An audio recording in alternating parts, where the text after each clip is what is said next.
Chapter 734. It was obvious that the elders of the sect were racking their brains to plot against the human emperor. However, as a junior, Xianqing was actually helping the enemy. He kept pulling them back and creating difficulties for their plan. Was that appropriate? Obviously not. There's nothing to explain about that. Even if the poor Wei doesn't let the junior brothers do it, someone else will take over the matter of building a teleportation system for the human race. In the end, it will be done by the human emperor and become his merit. Since the outcome is already decided and we can't change anything, why can't the disciples of the Jie school complete this matter of great merit? It's better to let the disciples of the Jie school benefit than to let outsiders benefit, right? Since Xianqing dared to let the disciples of the Jie school go to the human race to help, he must have thought of an excuse in advance. He would not let anyone catch him. Just as Xianqing had said, the matter of the human emperor building a teleportation system for the human race was a foregone conclusion. Outsiders could not change or destroy it. The karma of destroying great merit was so strong that ordinary people could not bear it. Because they could obtain merit, if the disciples of the Jie school did not go, there would be plenty of people in the primordial world. The human emperor did not have to worry about not being able to build a teleportation system. If the disciples of the Jie school did not go, it would not affect the human emperor's plan. Instead, it would cause them to miss out on merit. Since that was the case, why should the disciples of the Jie school go? If they went, they would only make the Grand Master of Heaven feel uncomfortable, but they would be able to benefit these disciples. However, if they did not go, these disciples would not be able to get anything. Sigh. I already know senior brother's intentions, but it's not easy to explain to Master. Duobao sighed and said helplessly. Since he had already said so much, he had nothing to say. What could he do? Continue to blame Xianqing? It didn't make sense. Xianqing's words were already very clear. What he did just now was completely selfless. He was thinking for his junior brothers and sisters. It was really impossible to blame him. Junior brother, don't worry. If Master blames me, I will bear it alone. I won't implicate those junior brothers and sisters. Compared to the safety of those junior brothers and sisters, so what if the poor Wei is punished by Master? Either way, the poor Wei won't die. However, if those junior brothers and sisters die in the tribulation, they will truly die. Seeing how worried Duobao was, Xianqing comforted him instead. He was not afraid of being punished by the sect leader of Tongtian. If the sect leader of Tongtian punished him because of this, wouldn't his disciples' heart turn cold? Therefore, even if the sect leader of Tongtian came back, there was a high chance that he would not punish him. In fact, he would even praise him. How could a master have the heart to punish a senior martial brother who loved his junior martial brother so much? One had to know that this was the primordial world, not the future. The status of a direct disciple was not inferior to that of a biological son. In fact, it was even slightly higher. The relationship between orthodoxies was much more stable than the relationship between bloodlines. Senior brother Yu, hearing this, Duobao was completely moved. He felt a strong sense of guilt in his heart. His senior martial brother had done so much for his junior martial brothers and sisters, but he still suspected that his senior martial brother's true purpose was to help his good friend, the Emperor, attain the Tao. How despicable was that? When he thought of how well Xianqing treated him, the guilt in Duobao's heart grew even stronger. He bowed deeply to Xianqing and said sincerely, Duobao is here to thank senior martial brother on behalf of my junior martial brothers and sisters. If Master wants to punish senior martial brother after he returns, I will plead for senior martial brother even if I have to risk my life. Duobao's bow could be said to be a display of his true feelings. His words came from the bottom of his heart. He was really moved by Xianqing's actions. Junior martial brother, please get up. There's no need for this between you and me. Xianqing said emotionally as he stepped forward to help Duobao up.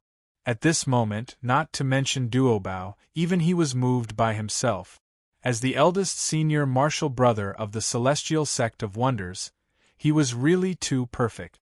It could be said that he was worried about the future of his junior martial brothers and sisters. There was no other person like him in the entire primordial world. How could one not be moved by such a scene? That's not right. At this moment, Xianqing suddenly realized that as the eldest senior martial brother of the celestial sect of wonders, he was not perfect enough. Since he was the eldest senior martial brother of the celestial sect of wonders, he definitely could not only care about Jie School.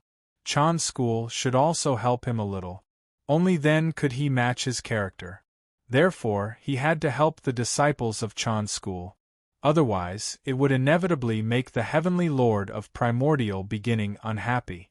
Thinking of this, Xianqing suddenly said to Duobao, who was beside him, "Junior martial brother, is there anything else? If there's nothing else, why don't you follow me to meet the junior martial brothers of Chan School?" Hearing that, Duobao could not help but frown. Unlike Xianqing, as the eldest disciple of Jie School, his relationship with the disciples of Chan School was not very good. "Senior martial brother, why are you meeting them? One or two of them. They're not big, but they're quite arrogant.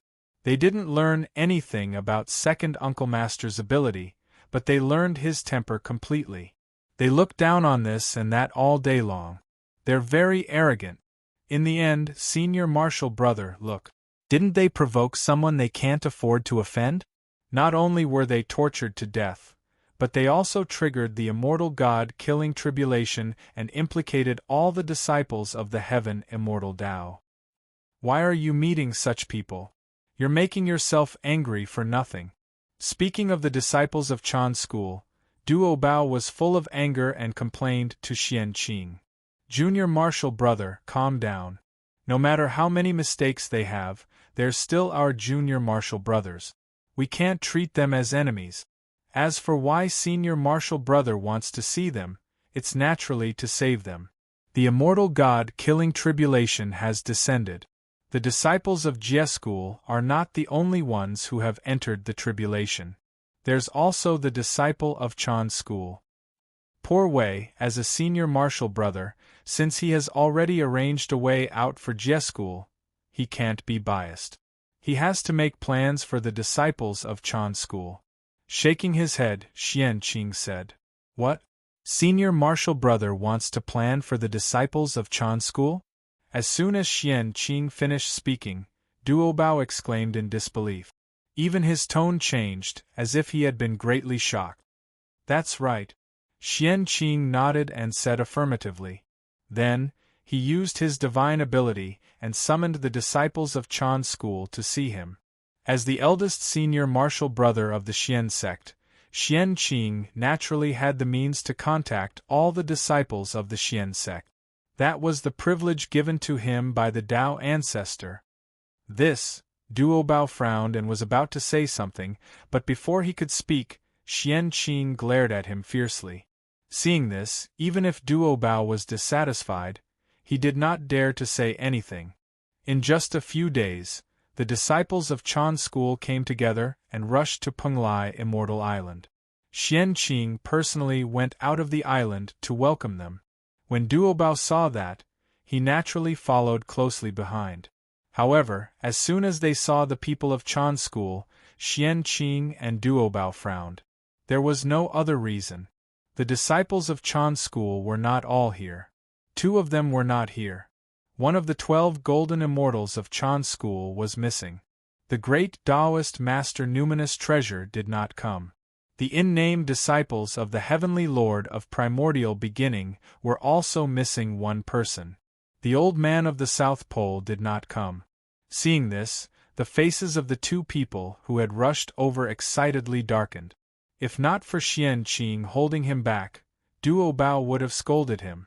"Greetings, eldest senior brother." "Greetings, senior brother Duobao." The disciples of Chan School were also a little embarrassed. After greeting the two of them, they did not say anything else. Why aren't the great Taoist master Ling Bao and the old man of the South Pole here? Xian Qing asked Guangqingzi with a dark face. He was angry, but he did not even call him junior martial brother. He directly called him by his name. This eldest senior martial brother, the two junior martial brothers are seriously injured and can't go far. Please forgive us. Guangqingzi was still thinking about his junior martial brother, so he spoke up for them. However, before he could finish, he was stared at by Xian Qing's cold gaze and could not continue. In the poor Wei's opinion, they just don't want to come. They don't take senior martial brothers seriously at all. What serious injuries? How can they be injured on Mount Kunlun? At the side, Duobao shouted with a displeased expression. Hearing that, Xian Qing's gaze became even colder, causing Guangqingzi to break out in cold sweat. Guangqingzi, tell me the truth. Why didn't they come? Don't lie to me. You should know what I'm capable of. Senior martial brother's pre-celestial divination was taught by senior martial uncle. Staring at Guangqingzi, Xian Qing asked word by word. This, under Xian Qing's gaze, Guangqingzi felt a lot of pressure. He did not know how to answer. He could not tell the truth. The great Taoist master Numinous Treasure had always hated Xian Qing, because he was punished by the heavenly lord of primordial beginning back then. Therefore, he found an excuse not to come when Xian Qing summoned him. As for the old man of the South Pole, after his identity as the Khanate star god was abolished, he was a little depressed and could not raise his spirits about anything. Therefore, he did not come. The old man of the South Pole was fine, but the great Taoist master Numinous Treasure was a little troublesome. If he told the truth, would Xian Qing let him go? Junior martial brother South Pole's Tao heart was injured and has been in seclusion. As for junior martial brother Numinous Treasure, he is, at this point, Guangqingzi could not continue. However, even if he did not say it, Xian Qing had calculated the reason why the great Taoist master Numinous Treasure did not come. What a great Taoist master Numinous Treasure! Poor Wei did not care about his disrespect to me. Instead, he hated poor Wei. Such a narrow-minded person will have to go to the investiture of the gods. Furious, Xian Qing wanted to kill him and send the great Taoist master Numinous Treasure to the investiture of the gods. After all, he was the former celestial emperor. The moment Xian Qing killed him, the heavenly Tao sensed it. One could see that the name of the great Taoist master Numinous Treasure faintly appeared on the investiture of the gods. Xian Qing's words determined the fate of the great Taoist master Numinous Treasure. However, it was true that no one knew about this because Feng Zichen, Hao Tian, and Lei Zhe had joined forces to set up layers of seals on the godrank roll, and it completely eliminated the possibility of others spying on it. Even the saints could not. After that, Xian Qing flicked his sleeves and returned to the main hall. Although everyone was shocked, they only thought that Xian Qing said it out of anger and did not take it to heart. Seeing Xian Qing leave, they immediately followed. The human emperor needs a group of blacksmiths to refine a large number of spaceships for him to carry mortals to travel in the Void Passage. This is also a matter of merit. If it is done, you can share some merit to protect yourself in the killing tribulation. In that case, are you willing to go? In the hall, Xian Qing suppressed the anger in his heart and said to the disciples of the Chan sect, "The primeval Lord of Heaven was good at blacksmithing, and so were his disciples.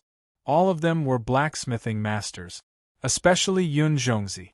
If it were not for Feng Zichen, the title of the number one forger in the primordial world would have fallen on his head. The spaceships refined by the disciples of the Chan sect would definitely meet all of Feng Zichen's requirements. Building a teleportation system for the human race was a merit. Refining a spaceship that matched it was also a merit. And this was the merit that Xian Qing prepared for the disciples of the Chan sect. It was the most appropriate thing to leave the task of refining the spaceship to the disciples of the Chan sect. It just so happened that it could complement the disciples of the Jie sect. The two sects each had their own duties. The Jie sect specialized in setting up teleportation arrays, and the disciples of the Chan sect specialized in refining spaceship. They did not interfere with each other, and they could obtain merit. In this way, Xianqing also seemed to be impartial. It could be said that it was the best of both worlds. To be honest, Xianqing's plan was really perfect. If he really succeeded, not only would he help Feng Zichen solve the problem, but also the three pure ones would not be able to find fault with him. Because what Xianqing did was for the future of the disciples of the two sections. It really made the three pure ones unable to find a place to vent their anger. As the senior brother, he cherished his junior brother so much. It's fine if you don't reward him, but you still want to punish him. What kind of logic is that? This, after Xianqing finished speaking, the disciples of the Chan sect could not help but hesitate. It would be a lie to say that they were not tempted. After all, merit was the biggest life-saving talisman for them now. But if they accepted it, it would be difficult to explain to their master. You don't have to worry about second Uncle Master's attitude. Since senior brother mentioned this matter, he will naturally bear all the consequences. Seeing that they were hesitating, Xianqing knew what they were thinking, so he vouched for them. This, Xianqing had already said so, but the disciples of the Chan sect still did not make up their minds. The influence of Heavenly Lord Yuanshi on them was still too great. Think about it carefully. If you are willing to take this merit, go to the ancestral land of the human race within 100 years. If you are not willing, pretend that senior brother did not mention this matter. Okay, you can go back. With that, Xianqing waved his hand and asked them to leave. They could slowly make a decision after going back. Xianqing was not surprised by their attitude. To be more precise, everything was under his control. If the disciples of the Chan sect listened to him like the disciples of the Jie sect, the three pure ones would not be separated. Xianqing was sure that even if he told the disciples of the Chan sect how to obtain merit, there would not be more than half of them who would go to the ancestral land of the human race. The disciples of the Chan sect had a different way of thinking from others. It was difficult for outsiders to understand. Only they could guess it. Xianqing could only guess roughly. At this time, there was a problem. Xianqing knew that he could not persuade the disciples of the Chan sect, so why did he do something useless? The answer was naturally that he was putting on a show. He was putting on a show for the three pure ones to play the role of a responsible senior brother. Moreover, he had worked hard to plan for the disciples of the Chan sect. Heavenly Lord Yuanshi naturally had to accept his kindness. As for whether the disciples of the Chan sect would accept his kindness, that was another matter. Chapter 735. In the ancestral land of the human race, after Feng Zichen sent away the disciples of Jie school, he welcomed the disciples of Chan school. Just as Xianqing had expected, not all the disciples of Chan school had arrived. Only 3 people came: Yun Zhongzi, perfected Huang Long, and perfected Lord Qingshu. Yun Zhongzi had attained the Tao in the connate white cloud. He was a born perfected immortal. However, he became a disciple a little late. He entered after the 12 golden immortals. Therefore, although he was favored by the Heavenly Lord of primordial beginning, he was only accepted as an in-name disciple. Since he was an in-name disciple, he had much more freedom. He did not have to worry about the Heavenly Lord of primordial beginning like the 12 golden immortals of Chan school. Perfected Huang Long was from the dragon race. With Feng Zichen's identity as the grandson-in-law of the ancestral dragon, how could perfected Huang Long not come after hearing that he needed help? Feng Zichen did not expect the 2 of them to come. However, the arrival of perfected Lord Qingshu surprised him. To be honest, Feng Zichen had always suspected that perfected Lord Qingshu was the incarnation of the Grand Pure One. Look, even their names are so similar. Unfortunately, Feng Zichen could not find any evidence. However, it did not matter. Regardless of whether perfected Lord Qingxiu was the incarnation of the Grand Pure One, it was not an important matter to Feng Zichen. At that moment, the most important thing was that they could help Feng Zichen. The refining techniques of the disciples of Chan school were unique in the primordial world. Especially Yun Zhongzi, who had obtained the true teachings of the Heavenly Lord of primordial beginning. With them around, the human spacecraft would definitely set sail successfully. After arranging the construction of the teleportation system and the specific matters of refining the spacecraft to the disciples of Jie School and Chan School, Feng Zichen did not care anymore. If they did not do these things well, they would ruin the reputation of the Heavenly Lord of primordial beginning and the Grandmaster of Heaven. Therefore, Feng Zichen was not worried that they would deal with the matter. He could use them boldly. For the sake of saving face for primeval Lord of Heaven and Tong Tian, the disciples of both sects would try their best to complete the mission. There was no need for them to play tricks on such matters. Compared to tricking Feng Zichen, it was obvious that the dignity of the saints was more important. Tricking Feng Zichen would only delay him for some time at most. However, the price that the two sects had to pay was the reputation of Chan School and Jie School. This transaction was not worth it at all. The dignity of the saint and the reputation of the three sects were far more valuable than he had imagined. Saints were immortal and indestructible. What they cared about the most was their face. If you dared to embarrass them, they would dare to make you wish you were dead. Thinking about Di Juntai because he looked down on Taoist Kundi, he ruthlessly humiliated him. In the end, he held a grudge in his heart and used the matter of the 10 golden crows to plot against him to death. From this, it could be seen how much importance the saint attached to his skin. Pass down my order. Gather all the Daluo Taoist priests of the human race and come to the human emperor's palace for a discussion. On this day, Feng Zichen's order suddenly came from the human emperor's palace, which had been peaceful for a long time. He wanted to gather all the Daluo Taoist priests of the human race. For a moment, the entire primordial world was alarmed. All the experts looked at the ancestral land of the human race and paid attention to the human emperor's movements. What was the human emperor doing? Ever since he entered the ancestral land of the human race, he had been living in seclusion and did not do anything. But now, he suddenly summoned all the Daluo Taoist priests of the human race to the human emperor's palace to see him. What was he doing?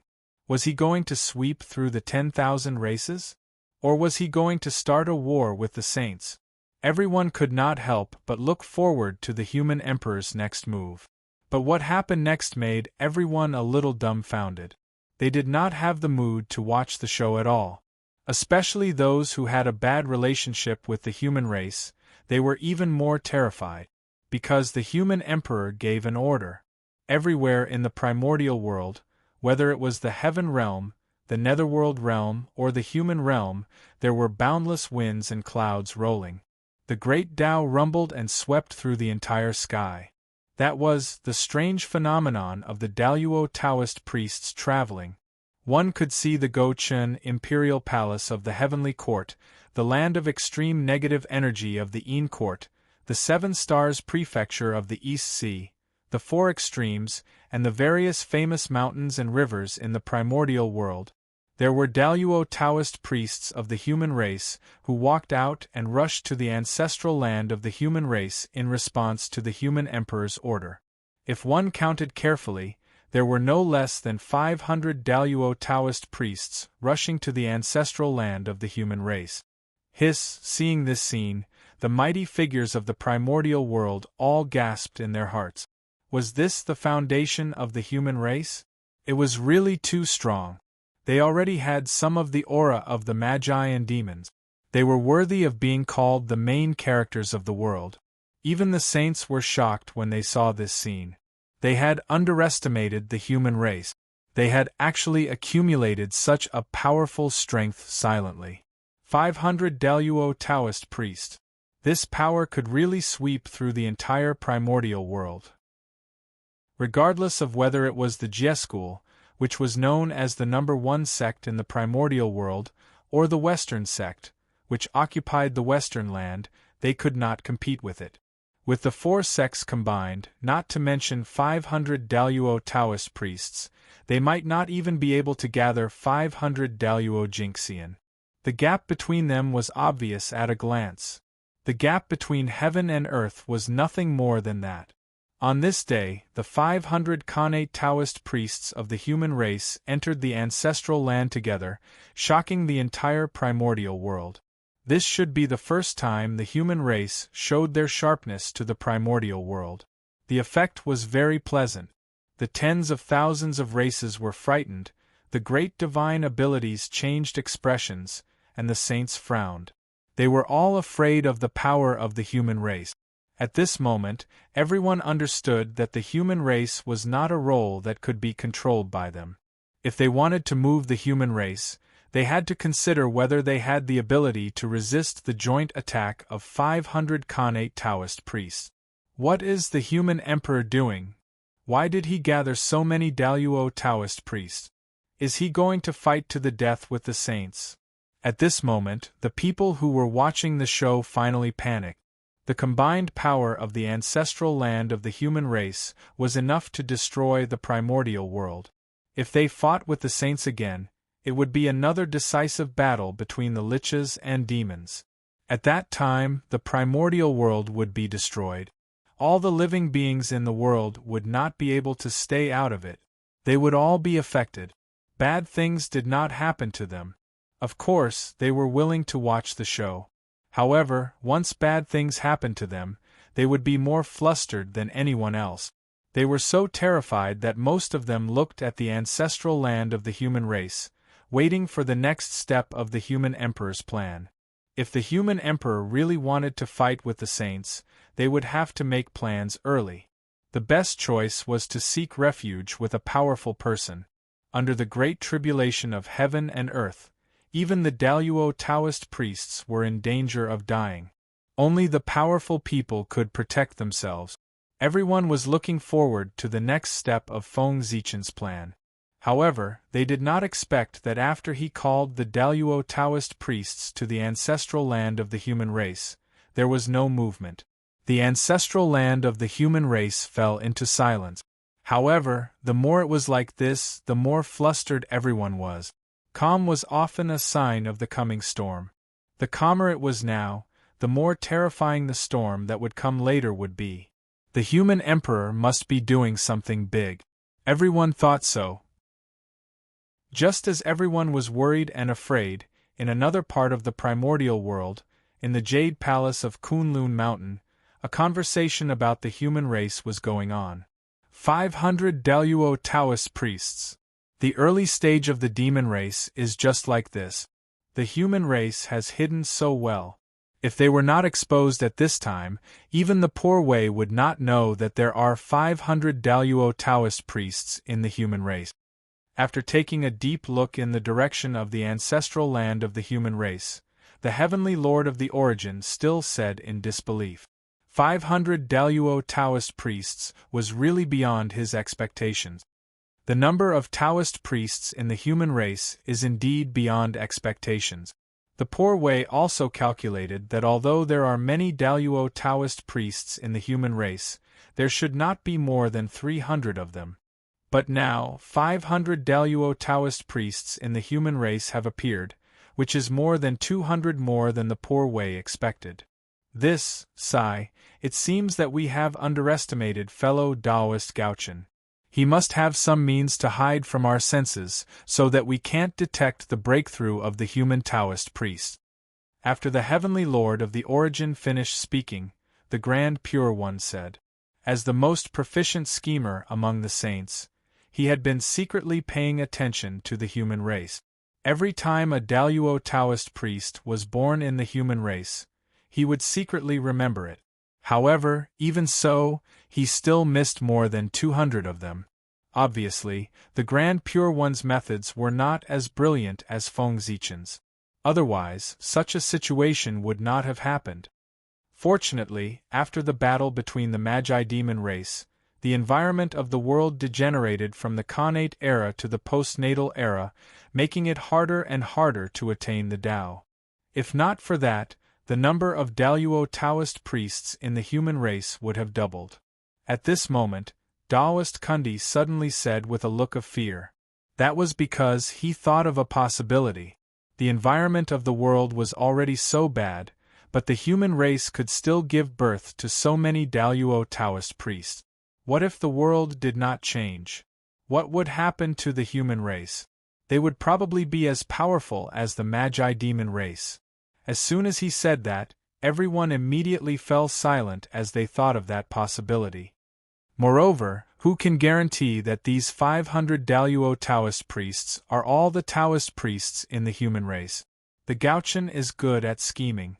Why would he expose all his trump cards in front of the world? After a moment of silence, Saint Jie-in said leisurely. Hearing that, everyone's heart skipped a beat. That's right, the Gaochen was such a smart person.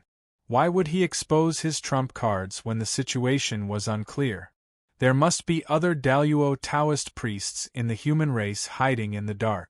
Thinking of that, everyone was even more determined to suppress the human race. The human race had become a big problem. If they did not suppress them, they would probably become another Magi-demon race. Why do you think the human emperor would summon the Daluo Taoist priests to the human race's ancestral land with such great fanfare? Wouldn't it be better to summon them secretly? Is he provoking us by doing this? As if he had thought of a possibility, the Grand Master of Heaven said. He could not help but think so. It was obviously more appropriate to summon the Daluo Taoist priests in secret. However, Feng Zichen wanted to do the opposite. He summoned everyone to the human race's ancestral land with great fanfare and made everyone know about it. This move. It was quite a show of force to the saint. Just as the saint decided to suppress him, Feng Zichen pulled out hundreds of Daluo Taoist priests. His intention was very clear. He wanted to go against the sage. What's the big deal? Not to mention provocation, even if he really attacked, it's not like he wouldn't dare. Hearing the Grand Master of Heaven's guess, Taoist Kundi said indifferently. In this world, was there anything that Gaochen did not dare to do? Just provocation was already giving the saint a lot of face. If it was in the past, he would have directly attacked. In the untainted land, Feng Zichen was the only one who dared to attack a sage without a word. Even Di Jun and Di Jiang were not so arrogant. That's true. The Grand Master of Heaven thought about it and agreed. Emperor Gaochen was famous for being arrogant. Before he attained the Tao, he dared to fight with Tai. After he attained the Tao, he had repeatedly clashed with the saint and did not suffer much. It could even be said that he had taken advantage of him. Rumble. Just as the 5 saints were discussing Feng Zichen, a huge fluctuation suddenly came from heaven and earth. The saints felt something and looked up at the sky. They saw the Xian Wang merit chi gathering in the sky and descending toward the human race. Seeing this, the 5 saints were stunned at first, but they immediately understood what had happened. Feng Zichen's plan had succeeded. The disciples of the Chan school and the Jie school had completed the construction of the human race's teleportation system and officially put it into operation. For this, heaven and earth had specially given merit to reward the disciples of the 2 schools. Good job, Xian Qing. Taoist Grandmaster of Heaven really taught a good disciple. After being stunned for a moment, Taoist Kundi shouted at the Grandmaster of Heaven with a face full of anger. The saints knew everything in the world with just a thought. Xian Qing's plan could not be hidden from their senses. Of course, this also had something to do with Xian Qing not hiding it at all. Xian Qing thought that he had done this matter openly and with a clear conscience. Since that was the case, why did he hide it? There was nothing that could not be told. Cough cough. Taoist Kundi is right. Xian Qing's actions are indeed a little too much. When we return to Golden Ao Island on behalf of the poor Wei, we will definitely punish him severely.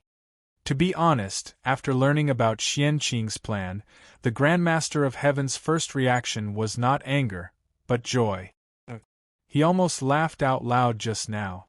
Xianqing's plan could be said to have solved one of the Grandmaster of Heaven's worries. Ever since he returned from the Purple Cloud Palace, he had been worried. The Grandmaster of Heaven knew what his disciples were like. Therefore, he also knew that some disciples were destined to be on the God roll, and some would die in the tribulation. The Grandmaster of Heaven had already planned to give up on these disciples. But his outstanding disciples, such as the 3 direct disciples, the 3 Shao immortals, Zhao Gongming and the like, should not be on the roll. Therefore, the Grandmaster of Heaven had been thinking of ways to protect them. But he did not expect that before he could think of a way, Xianqing had already solved it for him. How could the Grandmaster of Heaven not be happy? It was just that he did not want to laugh out loud because of the occasion. He had to pretend to be angry for everyone to see. Seeing that the Grandmaster of Heaven almost laughed out loud, Taoist Kundi was undoubtedly even angrier. P.S. There's one more update, but it's very late. So, go to sleep. You can read it tomorrow. Chapter 736. What was Xianqing trying to do? They were thinking of ways to deal with the North Star, but not only did Xianqing not want to help, he even stabbed them in the back. Now, the North Star had completed this matter of great merit with the help of the disciples of the 2 sections. It was undoubtedly one step closer to achieving the Tao fruit of the human emperor, and became more difficult to deal with. Xianqing was stabbing them in the back this time. Originally, when they were dealing with the North Star, they did not know where to start. Now that Xianqing did this, it undoubtedly made it more difficult for them to deal with the North Star. That was unbearable. All right. Taoist Kundi, don't say any more. Poor Wei and the others will teach Xianqing a lesson after this matter is over. At that moment, the Heavenly Lord of Primordial Beginnings said unhappily. He was very angry, very angry. Of course, he was not angry at Xianqing, but his disciples. The Heavenly Lord of Primordial Beginning was very satisfied with Xianqing. Looking at his performance in this matter, no one could find any fault with it. He was impartial between the Jie sect and the Chan sect. That made the Heavenly Lord of Primordial Beginning very satisfied. There was no difference between sects in his heart and only the disciples of the Xian sect in his eyes. That was the demeanor of the eldest senior brother of the Xian sect. The more satisfied he was with Xianqing, the more dissatisfied the Heavenly Lord of Primordial Beginning was with his disciples. What people were most afraid of was comparison. Compared to Xianqing, the disciples of the Chan sect could not stand it at all. Look, Xianqing had taken the initiative to send merit to them, but the disciples of the Chan sect did not want it. Are they stupid? The moment he knew that the disciples of the Chan sect had chosen, the Heavenly Lord of Primordial Beginning really wanted to call his disciples over and ask them loudly, "Are you stupid? Why don't you go to heaven if you don't want merit that is sent to you?" But he could not. He cared about his reputation. Even if his disciples were in the wrong, he could not reprimand them in front of everyone. Let's not talk about this anymore.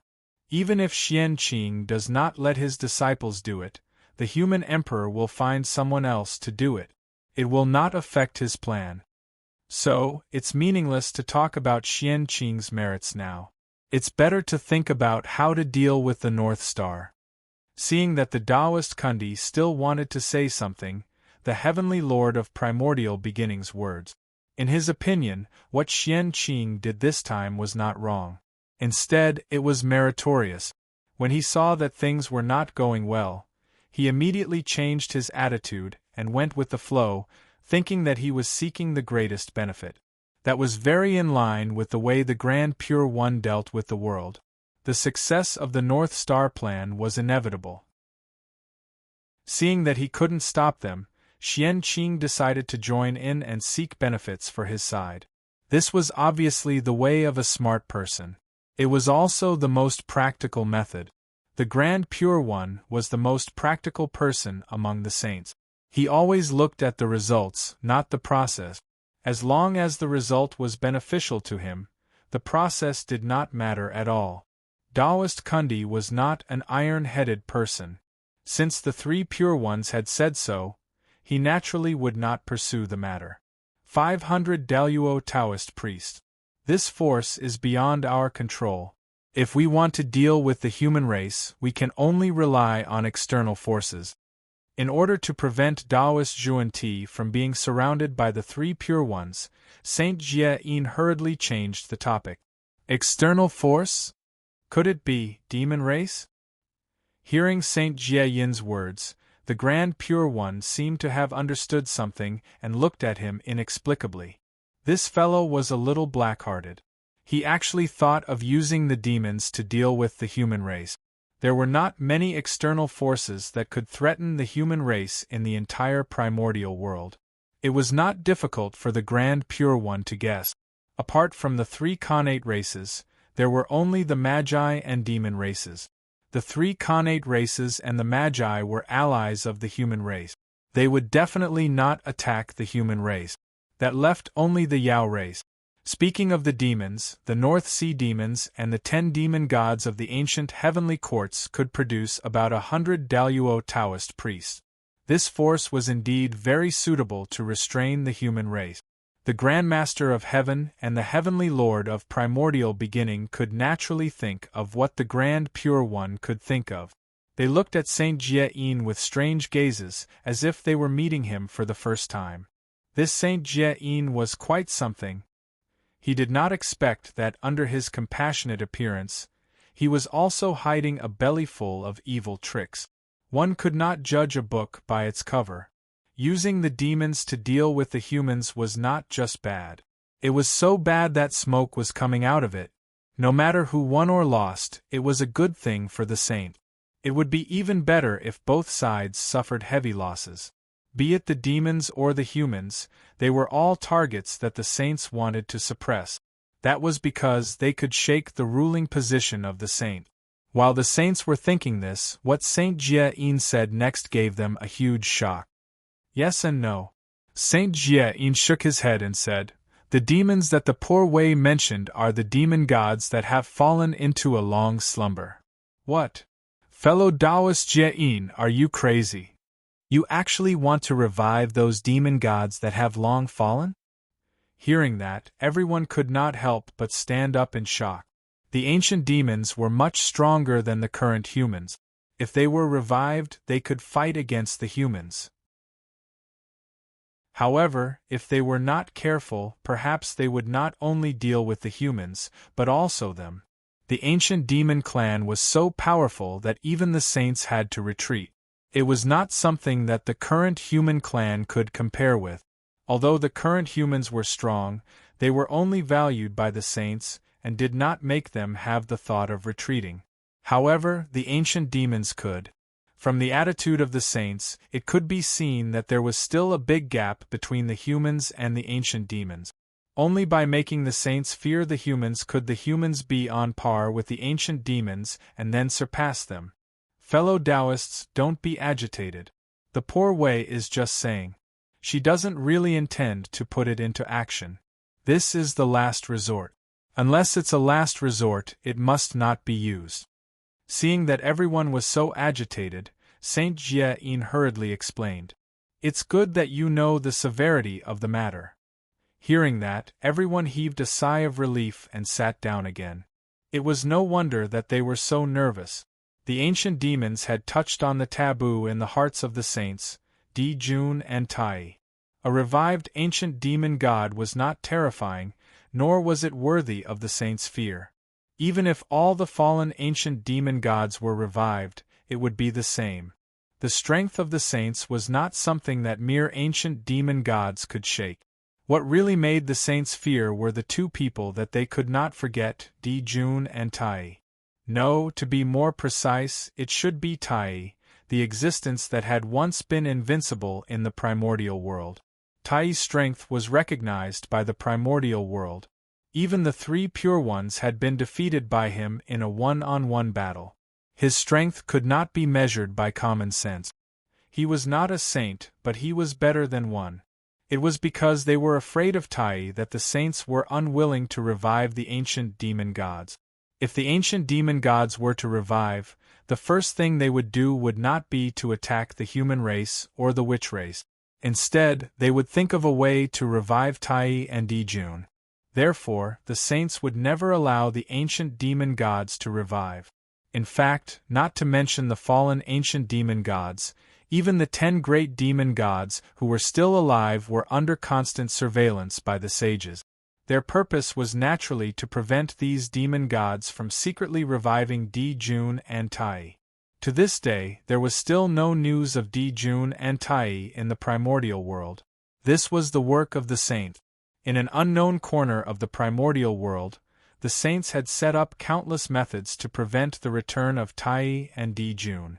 If it were not for the witch race still having goddess hoodoo, the saints would also interfere with their return, even if it were the 11 ancestral wizards. The ancestral Magi Palace could stand in the primordial world for so many years not because the saints could not see it, nor because they had the merit of suppressing the primordial world. Instead, it was because goddess hoodoo was behind them. If it were not for this, the saints would have destroyed the ancestral Magi Palace long ago. Dijun and Tai were at a disadvantage because the demon race did not have a powerful figure like goddess hoodoo. As a result, after they died, they were targeted in all kinds of ways, making it difficult for them to return. The ancient demon gods can be used as trump cards. We won't use them for the time being. However, the current North Sea demon race and the 10 great demon gods can be used. Also, the human race has dominated the primordial world for so many years. Many races are dissatisfied with them and want to replace them. And these races that are dissatisfied with the human race are also targets that we can use. With their strength, although they can't touch the foundation of the jade human race, they can create some chaos for the human race. The more chaotic the human race is, the greater our chances and the lower our chances of success. With the discussion of the 5 saints, a complete plan against the human race was sorted out by them. Then, it was time to implement it. Just as the saints were discussing how to deal with the human race, the ancestral land of the human race was bustling. From afar, one could see that in the sky above the ancestral land of the human race, endless wind and clouds were gathering, constantly surging and surging.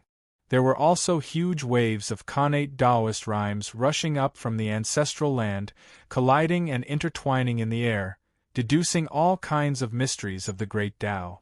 This was the aura that the human Taoist priests naturally emitted. Every Daluo Jinxian could be said to be the incarnation of their corresponding great Tao. Naturally, their bodies carried the aura of the great Tao.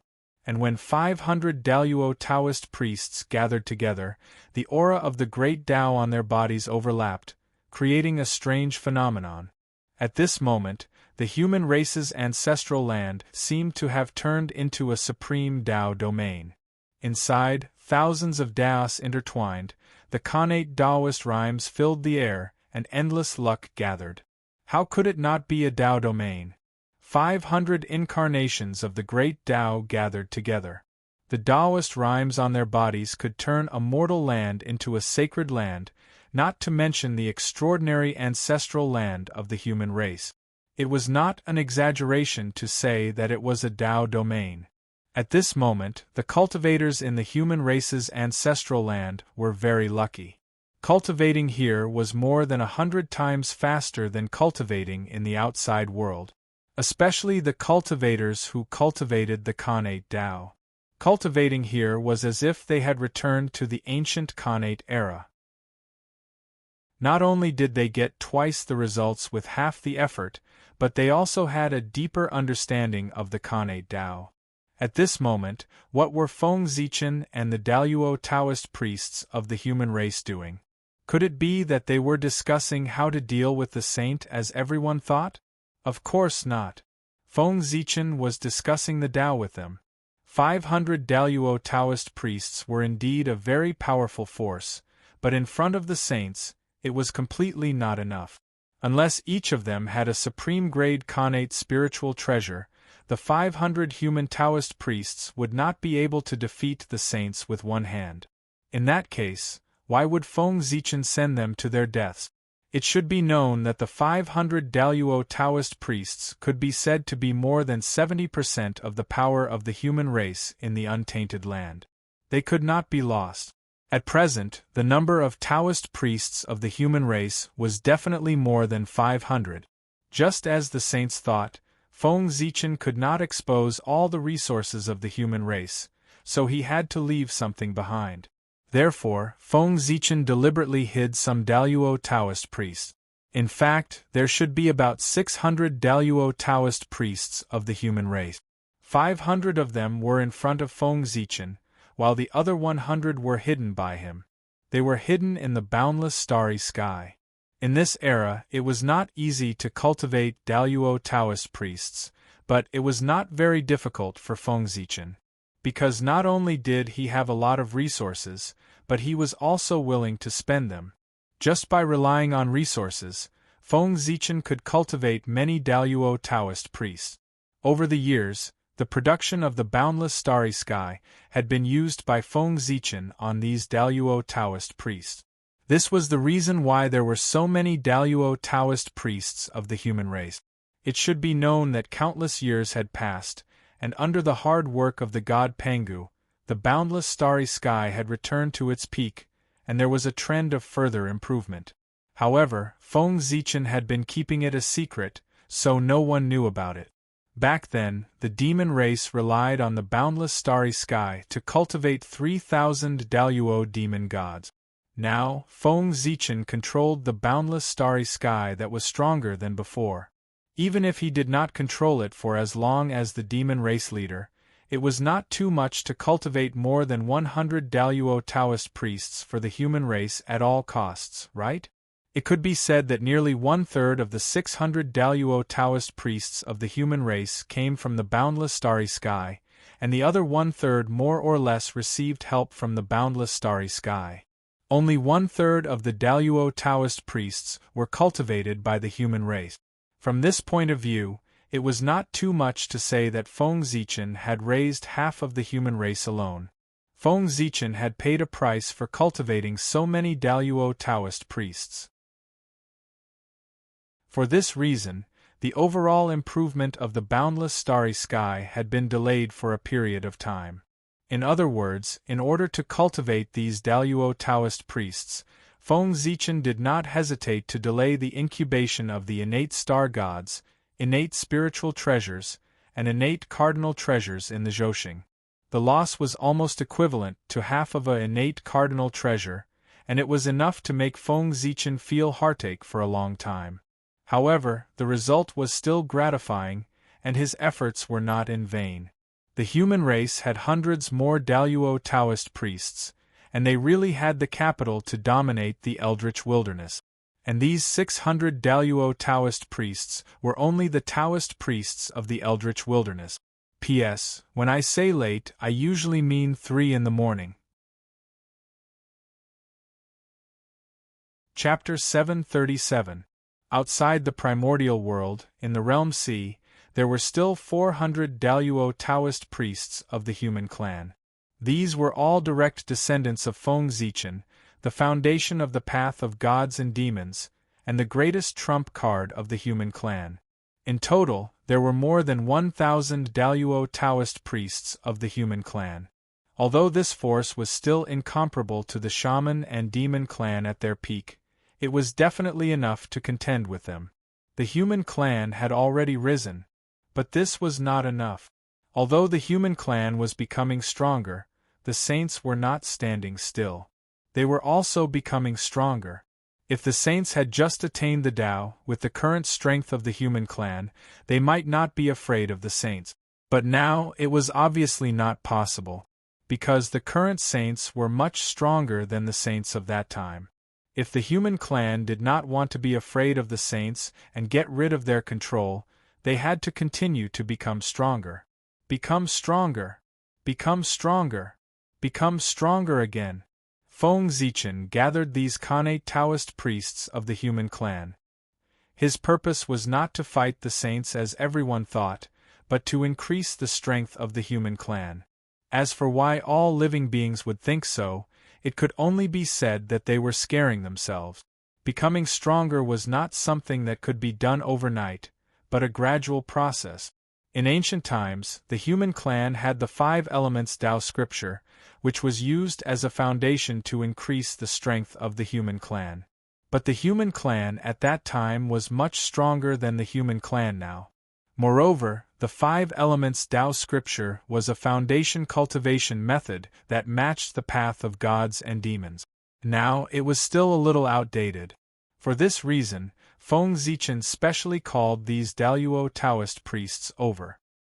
He wanted to combine everyone's wisdom to deduce a new cultivation method that was suitable for the entire human clan to cultivate and popularize it among the human clan. He wanted to use this cultivation method to spread martial arts throughout the world and popularize martial arts among the human clan. If everyone in the world was like a dragon, how could the saints dare to continue scheming against the human clan?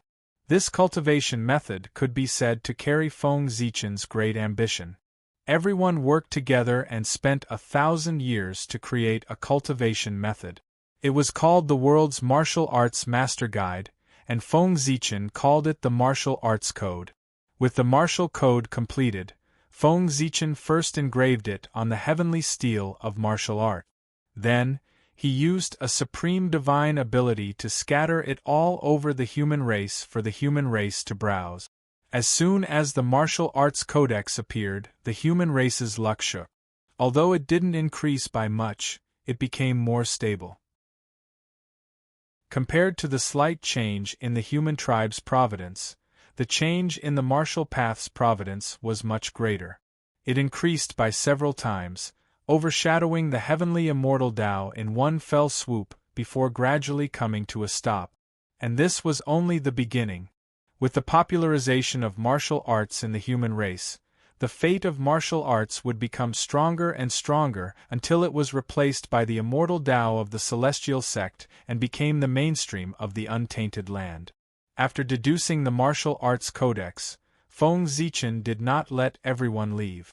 Instead, he pulled them along to deduce the human path Abhijna. What was the human Tao divine ability? It was a divine ability that was useful to the human race. God for human use. Feng Zichen wanted to integrate the divine ability into the daily lives of the common people. Cultivators could soar through the clouds and summon the wind and rain. But mortals could not. A cultivator could travel between a city and a place in a short time, but a mortal would need several days or even several months to do so. Cultivators could not eat or drink, but mortals could not.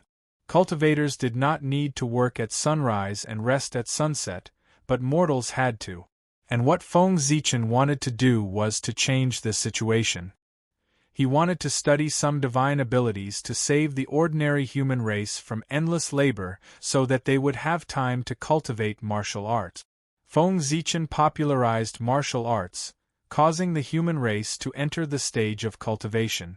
But mortals had to run around every day for their livelihood, so how could they have time to cultivate? Therefore, Feng Zichen wanted to change this situation. The human path Abhijna was born for this.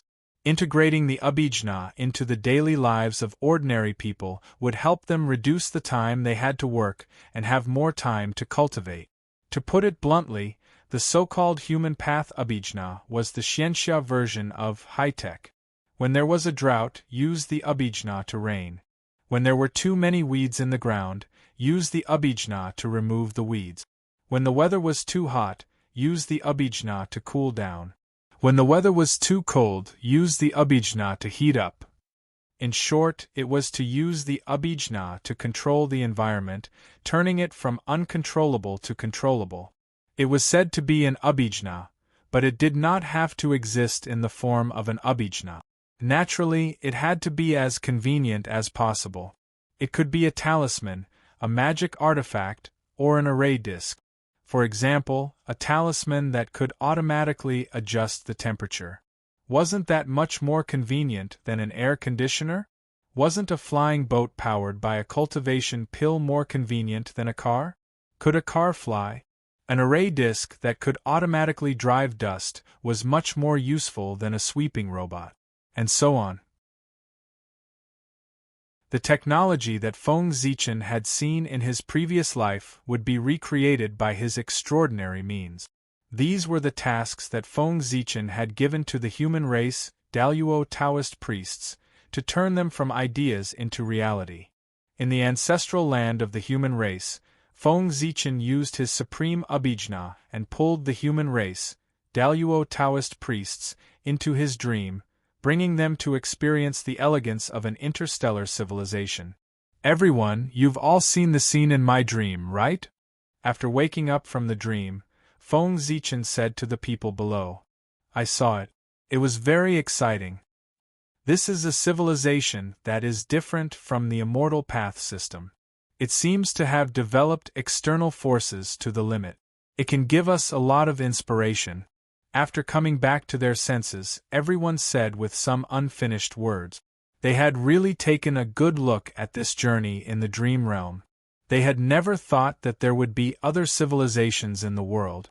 The optical computer, the network, the spaceship, the mecha, the genetic modification, it really gave them a refreshing feeling.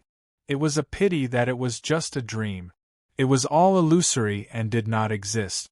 Otherwise, if they could be allowed to comprehend in that interstellar civilization for tens of thousands of years, then they might have the possibility of taking a step forward. The collision of civilizations and the impact of ideas would ignite the sparks of wisdom. And these sparks of wisdom would be the capital for everyone to take a step forward. It's good that you've seen it. Then I'm relieved. What do you think of what you saw in the dream? Was it both real and illusory? Nodding, Feng Zichen asked. Your Majesty, please forgive us.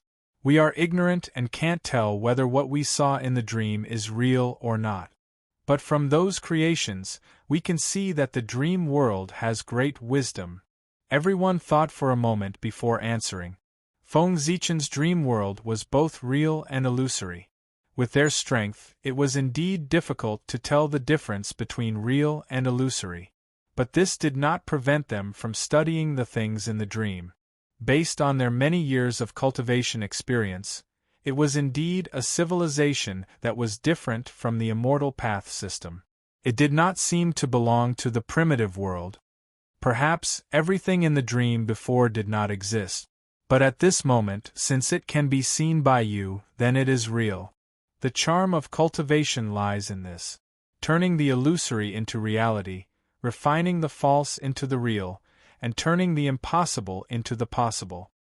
After listening to everyone's answer, Feng Zichen said slowly, but he was guiding them on the true meaning of cultivation. There was nothing that cultivation could not do. If there was, it meant that you were not strong enough. Refining the false into the real was to turn all the illusory into reality. Even if it was just a dream, it could be turned into reality. Thank you, Your Majesty, for your guidance. Hearing this, everyone bowed. It's fine. I have a request for guiding you. Since you have seen everything in the dream, you should know how important it is to the human race. So, I want you to use the immortal path to refine it for the human race to use. So, can you do it? Waving his hand, Feng Zichen asked. We will not disappoint Your Majesty. Everyone stood up and promised Feng Zichen. After all, they were Daluo Taoist priests. It was not difficult for them to refine what they saw. Feng Zichen's request was not difficult for them. Since you are confident, I will not say anything else. I just hope that you can understand that the future of the human race lies in your hand. After saying that, Feng Zichen's figure disappeared in front of everyone. The mission had been given, so there was no need for him to stay here. After all, he was the human emperor. There were many things to do. After leaving everyone, Feng Zichen returned to the human emperor's palace and summoned the disciples of the Jie school and the Chan school. His purpose was to thank them for their contributions to the human race. Secondly, he had a new mission to give them. That was to build a city for the human race. That's right, it was to build a city. Build a huge city during the ancient human race. In ancient times, Feng Zichen led the human race to build many huge cities in the primordial world to resist the invasion of foreign races. The huge city of the human race was connected to the stars and the dragon vein. It gathered the power of the two to nurture the dragon chi and resist foreign enemies. It was really mysterious. Unfortunately, after the ancient war, the human race was no match for the power of the demon race and was forced to fall into depravity. The huge city that was built previously was also destroyed in the hands of the demon race. It became a great regret of the human race. If those huge cities were still around, the human race's current strength would probably be stronger. Now, Feng Zichen had regained control of the human race. Naturally, he had plans to build a huge city. No, it should be called a divine city. That was because the conditions to build a huge city were much better than in ancient times. In ancient times, to build a huge city, one had to first explore the terrain and find the location of the dragon vein. But now there was no need for that. There were 365 universe divine palaces in the human territory. And these heavenly cycle temples were the best coordinate. If the human race wanted to build a huge city, there was no need to explore the terrain and search for the dragon vein. They could just use these heavenly cycle temples as the center and build a huge city. They were all on the nodes of the earth vein. Every one of them was a unique land of creation. The starlight of the heavenly cycle temples hung up and drew in endless stellar power. The huge city built here could no longer be called a huge city. It should be called a divine city. As for why the disciples of Chan School and Jie School were allowed to build divine cities for the human race, other than to rope them in, it was more because they were more familiar with the huge cities of the ancient human race. Back then, when Feng Zichen built the huge city for the human race, he had completely refined it as a Dharma treasure. This move could be said to be the peak of the knowledge of the primordial world cultivators. It turned out that Dharma treasures could be refined in this way. This groundbreaking move attracted many people to come and observe the huge city of the human race to understand its structure and refining methods. The disciples of Chan School and Jie School were among them. Therefore, after the ancient human race fell, the disciples of the two sects became the people who knew the huge city of the human race the best. In the entire human race, there were not many people who knew the huge city of the human race better than them. Most of the people who knew more than them were dead, and a small number were in the realm C. For this reason, the disciples of the two sects became Feng Zichen's best choice. He was not afraid that the disciples of the two sects would reject him. That was because when the human race fell and the demons destroyed the traces of the human race, the disciples of the two sects had secretly taken away a few huge cities of the human race for collection. What was karma? This was it. With this karma, Feng Zichen was not afraid that the disciples of the two sects would reject him. Who asked them to be greedy back then? At the right time, the human race became the main characters of the world. The geographical advantage was 365 heavenly cycle temples. The people and the disciples of the two sections. According to this, it was the best opportunity for Feng Zichen to build a divine city. He had no reason to refuse. Under the threat of karma, the disciples of the two sects finally agreed to build a divine city for the human race.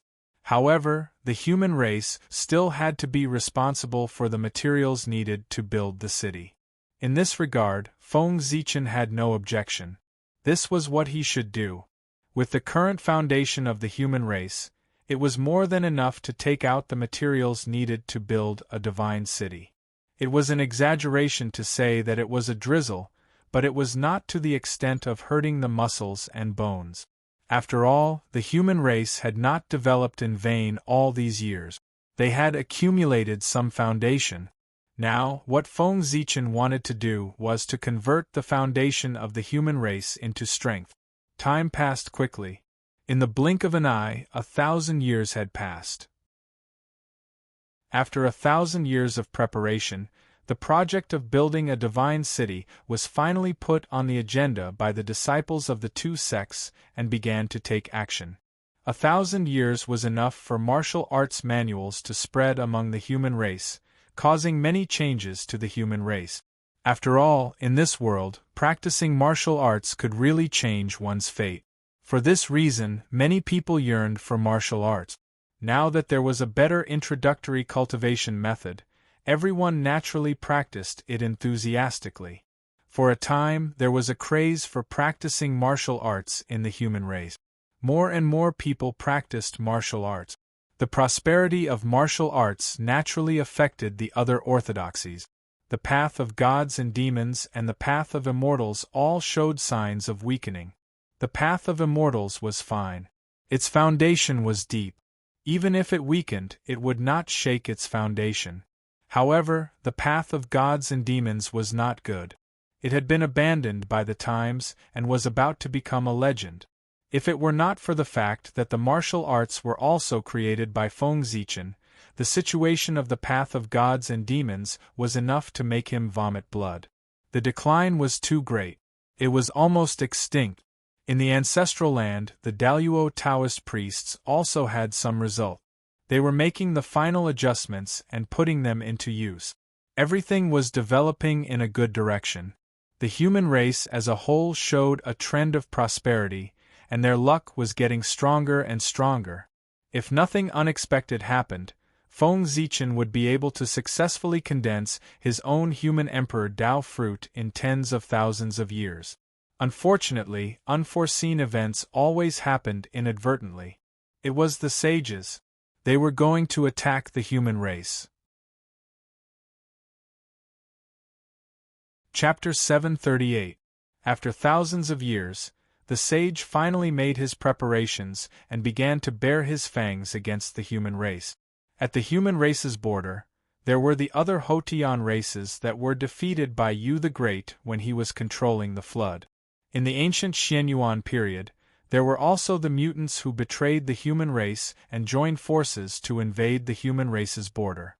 No one knew what benefits the sage promised them that made them have such an overconfident idea. How dare they attack the human race? They must be tired of living. Why don't they look at themselves? The two forces together couldn't even gather 5 Daluo Taoist priests. Even if they used the power of the entire race to attack the human race, what was the use? Not to mention shaking the human race, they couldn't even create chaos for the human race. The gap between the two sides was too big. Not to mention anything else, the gap between 500 Daluo Taoist priests and 5 Daluo Taoist priests was enough to make them despair. After hearing that these two forces invaded the human race's border, Feng Zichen didn't take it to heart at all. He directly sent 1,000,000 troops to the border to trample the two races. The human race's military system was created by Feng Zichen by imitating the Heavenly Court's military system. In other words, mortals were not qualified to join the army. Those who were qualified to join the army had to at least have the cultivation of a celestial immortal. And these were only the most ordinary soldiers. To become an elite, one had to at least be a golden immortal. To become a general, one had to have the cultivation of a Tai Jinxian.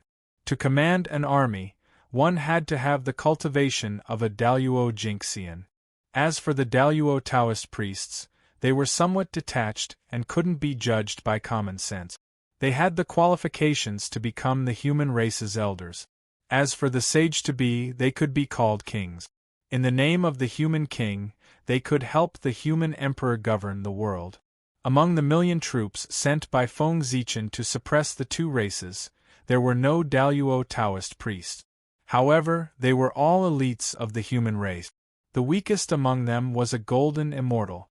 Apart from that, there were also 10,000 Tai Jinxian, 1,000 Daluo Jinxian, and 300 Khanate Daolords.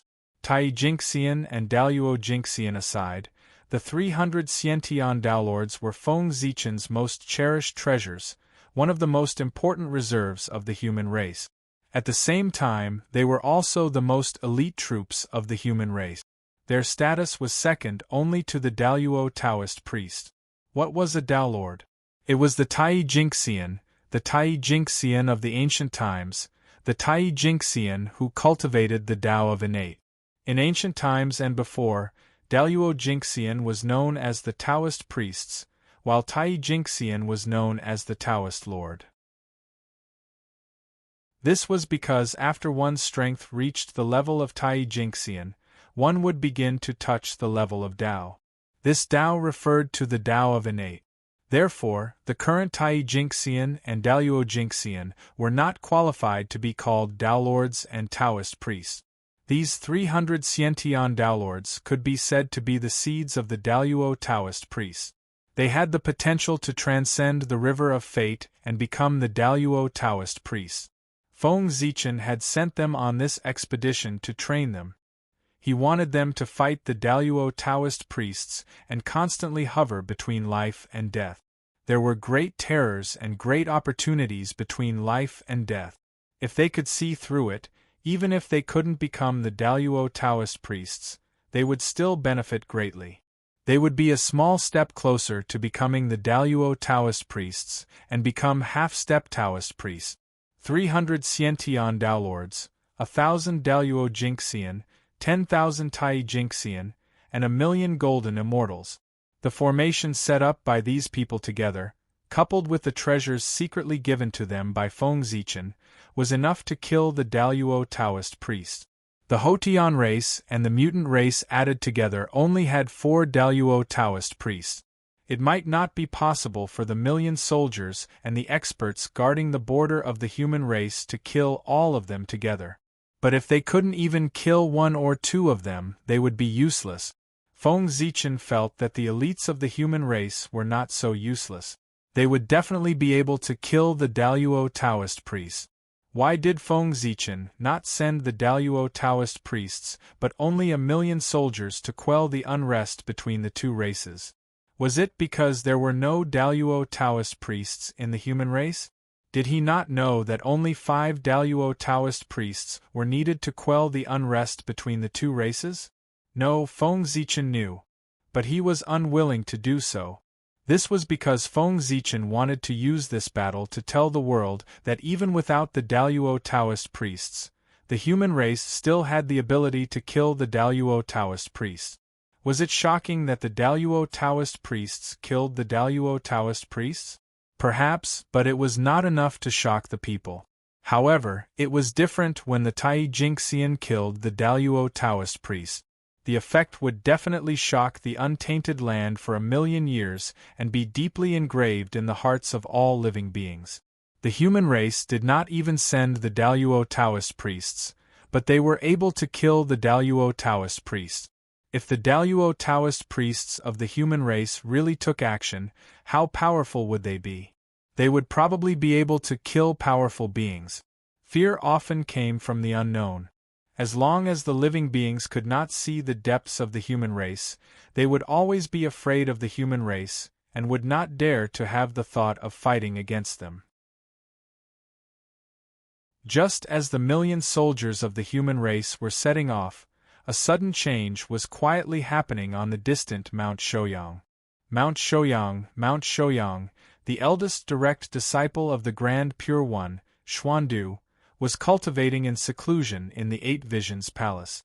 However, at this moment, the innate cardinal treasure Taiji diagram quietly appeared. Rumble! While Xuandu was unprepared, a vast and boundless power gushed out from the Taiji diagram.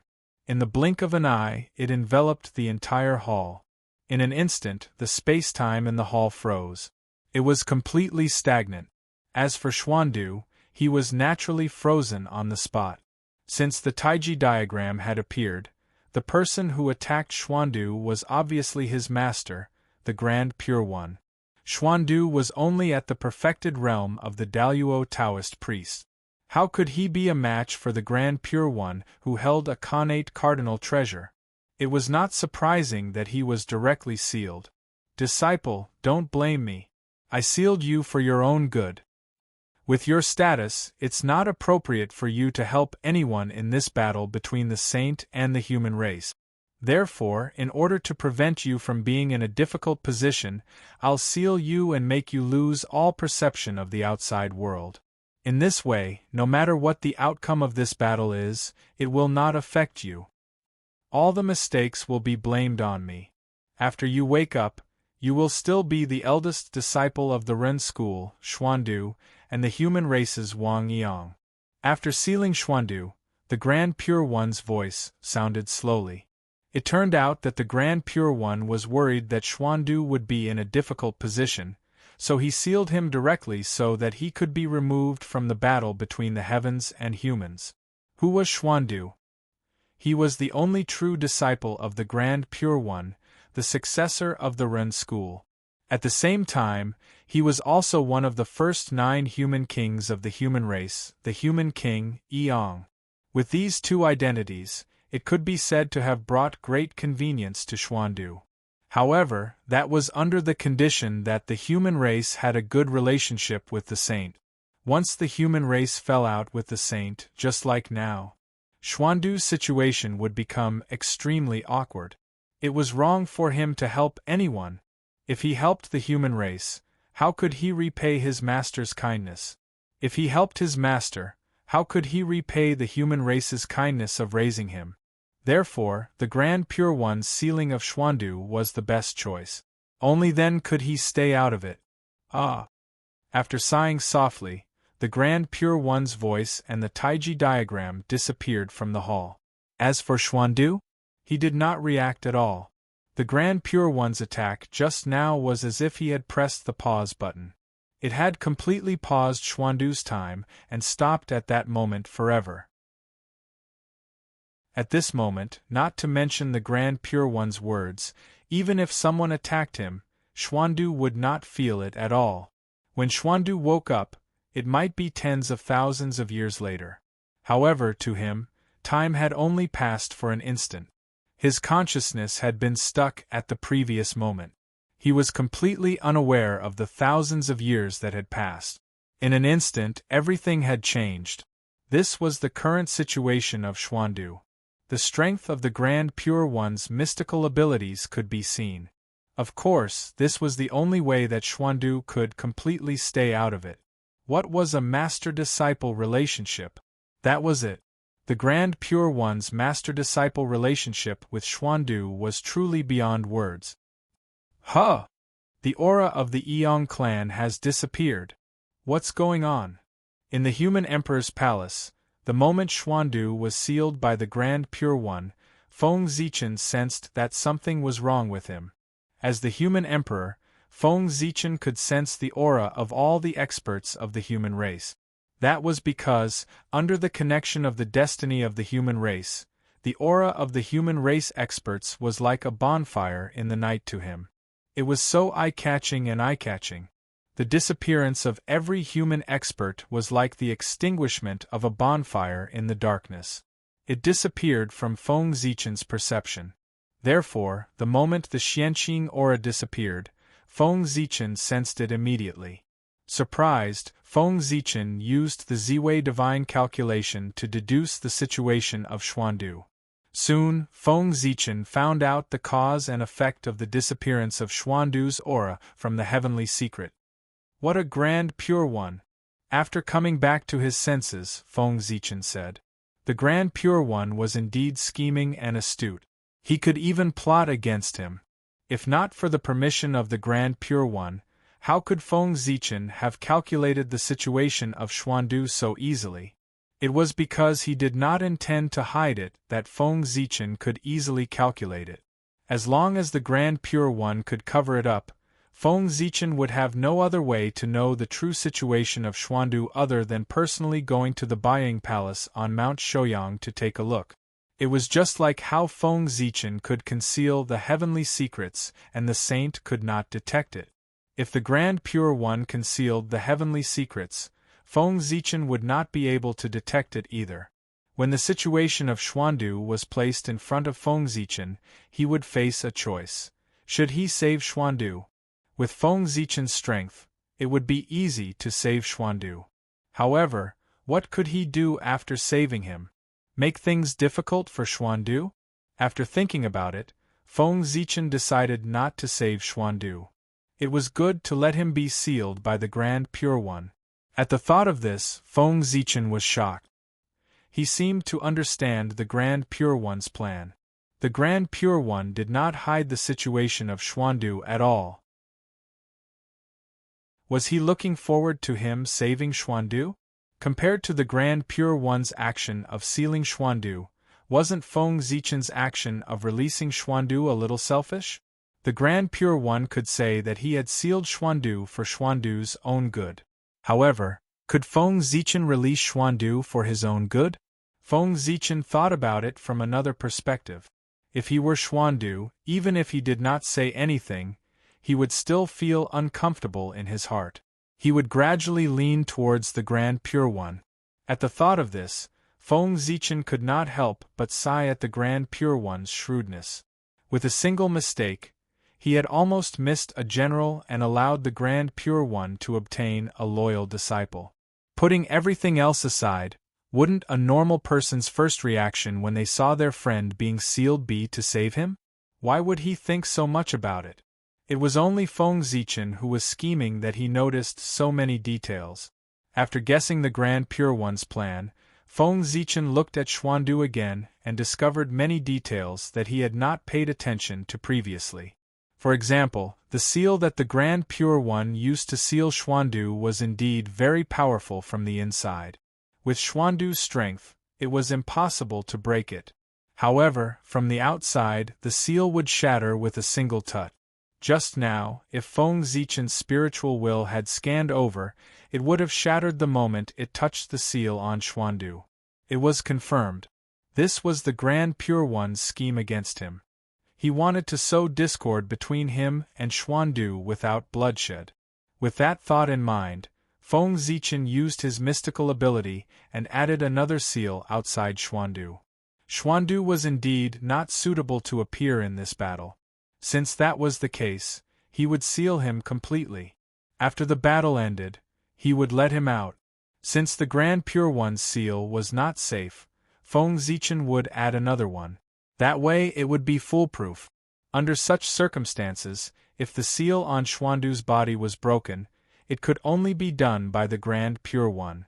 After all, it was the Saint's Taoist sect, the Taoist sect of the first saint, who would dare to cause trouble here. The Grand Pure One had personally sealed Xuandu and released him. What should this action be called? If it was the modern world, it should be called acting and standing. That was how the gap was created. The Grand Pure One naturally sensed Feng Zichen's actions. However, he did not say anything about that. It was a casual move. If he succeeded, it was naturally worth celebrating. If he failed, there was nothing to be depressed about. When Feng Zichen and the Grand Pure One were confronting each other, the million-strong army of the human race had already rushed to the border of the human race and met up with the human experts guarding there. There were not many soldiers guarding the border of the human race. There were only about 300,000 people. However, they were all elites and veterans of the human race. In terms of combat strength, they were even stronger than the million-strong army. After all, they were an army guarding the border. They had been fighting with foreign races all year round. If they were not strong, they would have died long ago. Putting everything else aside, most of the border soldiers were from the Jiang tribe and the Xiong tribe. From this, one could tell how powerful they were. Chapter 739. The Jiang tribe and the Xiong tribe belonged to the Yen Emperor and the Yellow Emperor.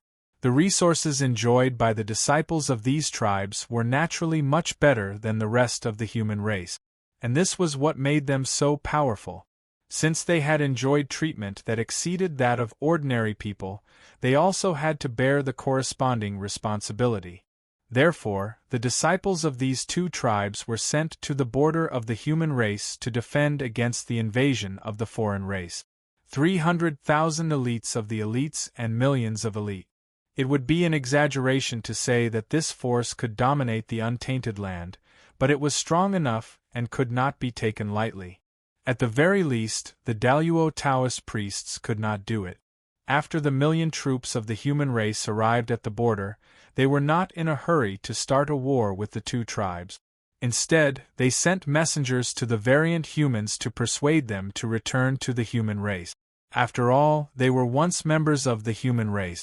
There were still many people in the human race who were unwilling to start a war with the variant humans. Therefore, after a unanimous discussion, they decided to give the variant humans one last chance.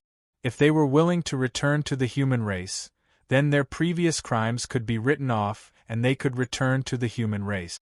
If they refused, then they could not blame the human race for being ruthless.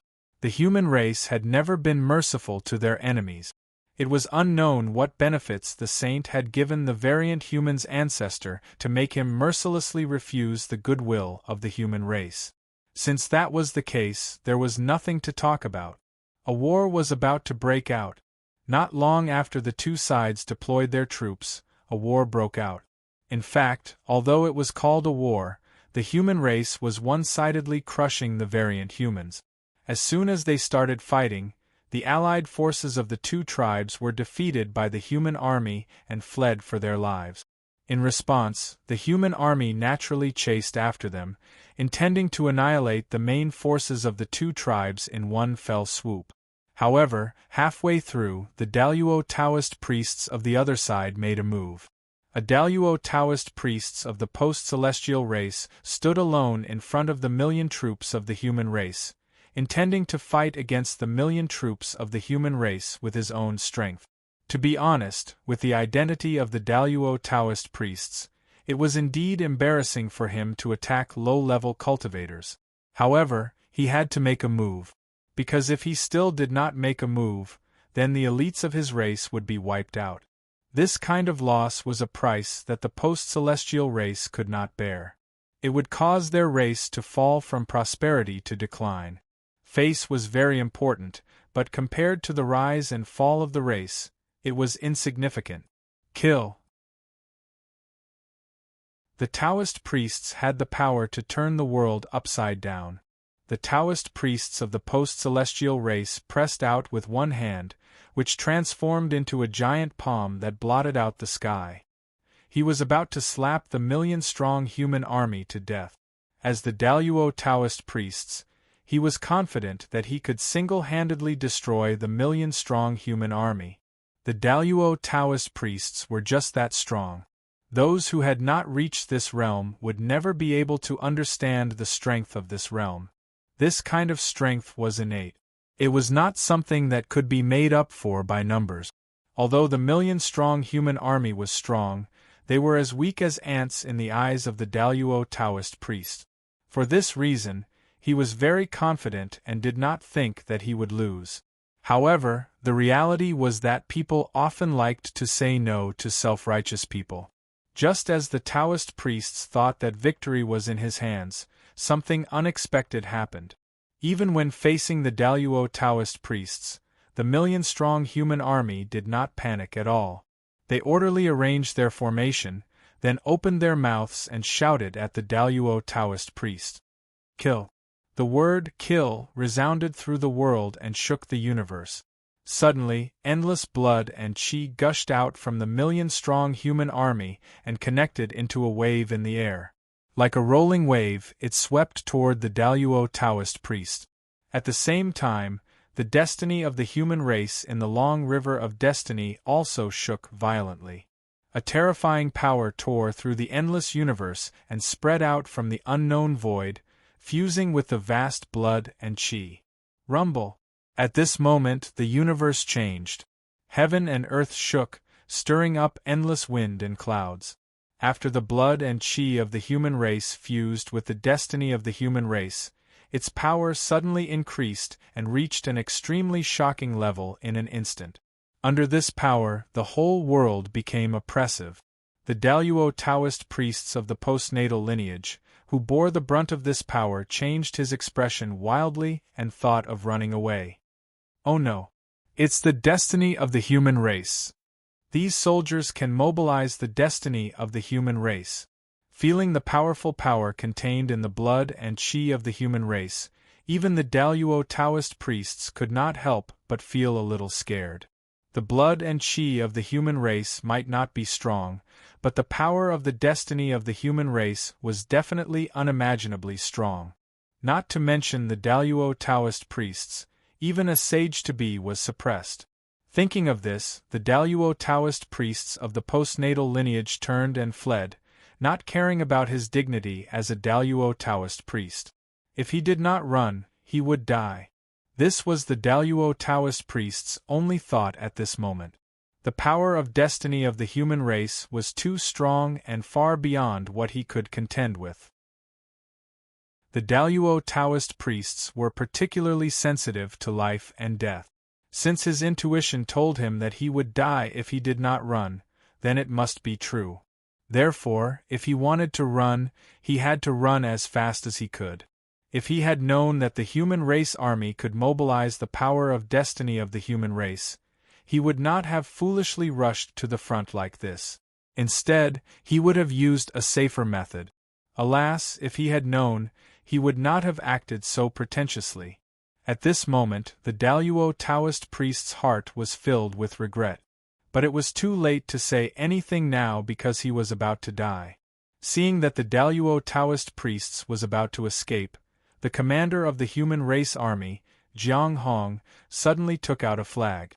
It was unknown what method he used, but he gently waved the flag in his hand, and then the Daluo Taoist priests was frozen in place. Boom! At this moment, the aura of the human race swept over and directly crushed the Daluo Taoist priest's body, tearing his physical body and primordial spirit into pieces. No, I can't accept this. I haven't achieved Dao yet. How can I die here? In the aura wave, the Daluo Taoist priest's innate indestructible true spirit let out an unwilling roar. However, the aura of the human race was like a blazing sun and a sacred flame, erupting with a powerful force and burning it into ashes. His physical body exploded, his primordial spirit dissipated, and his innate indestructible true spirit turned into ashes. The Daluo Taoist priests from the postnatal lineage could not be more dead. Moreover, he would not be able to be resurrected for a long time. How could it be so easy to resurrect someone who died under the power of destiny of the human race? Even with the help of a saint, he would have to pay a great price. In the distance, the other 3 Daluo Taoist priests who were about to rescue this person slowly withdrew their hands after sensing that something was wrong. It was too fast. It was really too fast. The Daluo Taoist priests died too fast. They did not have the chance to rescue him at all. By the time they realized that something was wrong and were about to rescue him, he was already gone. The strength of the human race has increased again. Looking at the human army that continued to chase after the defeated troops of the 2 races, the 3 of them had extremely ugly expressions. This time they were too careless. They should not have been so easily tempted by the saints' conditions and become their pawns to test the strength of the human race for them. At the moment they had not tested the strength of the human race yet, but the elites of their race were almost gone. The strength of the human race was much stronger than the human race in their memory. Over the years they had been improving, and the human race had also been improving, and they were improving faster than them. This was very uncomfortable. This was especially so for the mutants. Their feelings were extremely complicated now. They had left the human race in order to obtain better development. But now that they looked back, they suddenly realized that if they had not left the human race, their development would have been better. As such, how could they not feel uncomfortable? At this point, it's useless to say more. Let's think of a way to deal with the human race first. At the moment, the human race's general trend has been formed, and it's far from what we can contend against. In my opinion, we'd better stay put. Let's wait for a while and see what the saint has to say. The 3 of them communicated for a moment and discussed the next plan. They would stay put and wait for the saint's support. There were a total of 4 Daluo Taoist priests in the two races. Their strength was at the same level. Even if there was a difference in strength, the difference would not be too big. This meant that since the human army had the ability to kill one of the 4 of them, it meant that they also had the strength to kill the 3 of them. Thinking of this, the 3 of them were afraid. It was normal that they did not dare to attack the human race. After all, they had just proven that they really could not defeat the human race. For this reason, there was only one path left in front of the 3 of them, which was to wait for the saint's support. Since the saint wanted to deal with the human race, he must be fully prepared and would not only let them attack. As long as they could hold on, when the saint's backup plan was launched, the pressure on the human race would increase greatly. That would be the opportunity for them to counterattack. Therefore, before the saint's next plan was carried out, they had to hold on for a while. The news that the human army of 1,000,000 joined forces and killed a Daluo Taoist priest in an instant in the border of the human race quickly spread in the primordial world. For a time, the world shook. The video of this battle was circulated among the tens of thousands of races and was read by people. After watching the video of the battle, the tens of thousands of races fell into silence. So, unknowingly, the human race had become so strong? Just the power of Providence mobilized by the 1,000,000-strong army was enough to kill the Daluo Taoist priest. What would happen if this number was multiplied by 100 or 1,000 times? They would probably be able to suppress the sage-to-be and the powerful ones. They might even be able to contend with the saint. The strength of the human race was already comparable to that of the shaman and demon race. In this world, there would probably be another race that could suppress the past, present, and future. After this battle, the tens of thousands of races tacitly raised the status of the human race to the level of the shaman and demon race. The human race had been established. Sooner or later, it would become a powerful force that was comparable to the shaman and demon race. With the strength of the tens of thousands of races, it was impossible to contend with it. In this world, the only ones who could stop its development were the saint. If the powerful ones were right, the primordial world would become a battlefield between the saints and the human race. This was bound to be a battle that was not inferior to the battle between the shaman and demon race. It might even be more exciting. At the border of the human race, the two races could hide, but the human race could not. The entire primordial world was watching their performance. They were waiting for them to wipe out the two races in one fell swoop so that they could completely calm the chaos at the border of the human race. If they did not take action, they would lose the face of the entire human race. Therefore, the border army had been on the move. However, no matter what they did, the 3 Zenith Heaven Holy Masters only pretended not to see or hear anything. They only focused on guarding the area and did not come out. This made the border army unable to attack for a while. The 3 Daluo Taoist priests working together was enough to fight against the human army of 1,000,000. They were determined to defend, so it was normal that the human army could not attack. Seeing that time had passed, the human army still could not do anything to the two races. For a time, Feng Zichen gradually lost his patience. Just as his patience was exhausted and he was about to send out the Daluo Taoist priests, an unforeseen event happened. Among the two races, some mutants suddenly announced that they wanted to return to the human race. It turned out that when the human messengers went to the mutant lineage, they were not without gains. Although the ancestor of the mutant lineage rejected the suggestion of returning to the human race, this did not mean that the entire mutant lineage agreed with his decision. Just as there were people in the human race who did not want to start a war with the mutant lineage, there were also people in the mutant lineage who did not want to start a war with the human race. In the past, even if they had parted ways, how could they bear to fight against each other? Therefore, under the continuous persuasion of the human race, they were finally persuaded to return to the human race. And this became the turning point of the war. The betrayal of some of the mutants caused the perfect defense set up by the 3 Taoist priests to collapse from the inside. This also gave the human army a chance. They launched the fiercest attack and drove straight in through the gap, wiping out the remaining forces of the 2 races in one fell swoop. At this point, the chaos at the human border was quelled. As for the 3 Taoist priests of the 2 races, they did not suffer any harm. After all, with the 3 of them working together, the strength of the human army could not do anything to them. However, more than half of their clansmen had died in battle, and their territory had been occupied by the human race. The 3 of them did not have the face to continue staying here. They gathered their remaining clansmen and rushed in the direction of Kunlun Mountain. At this time, only the saint could protect them. After all, they had attacked the human race under the orders of the saint, which was why they had ended up like this. The saint had to be responsible for this. Otherwise, who would dare to work for them in the future?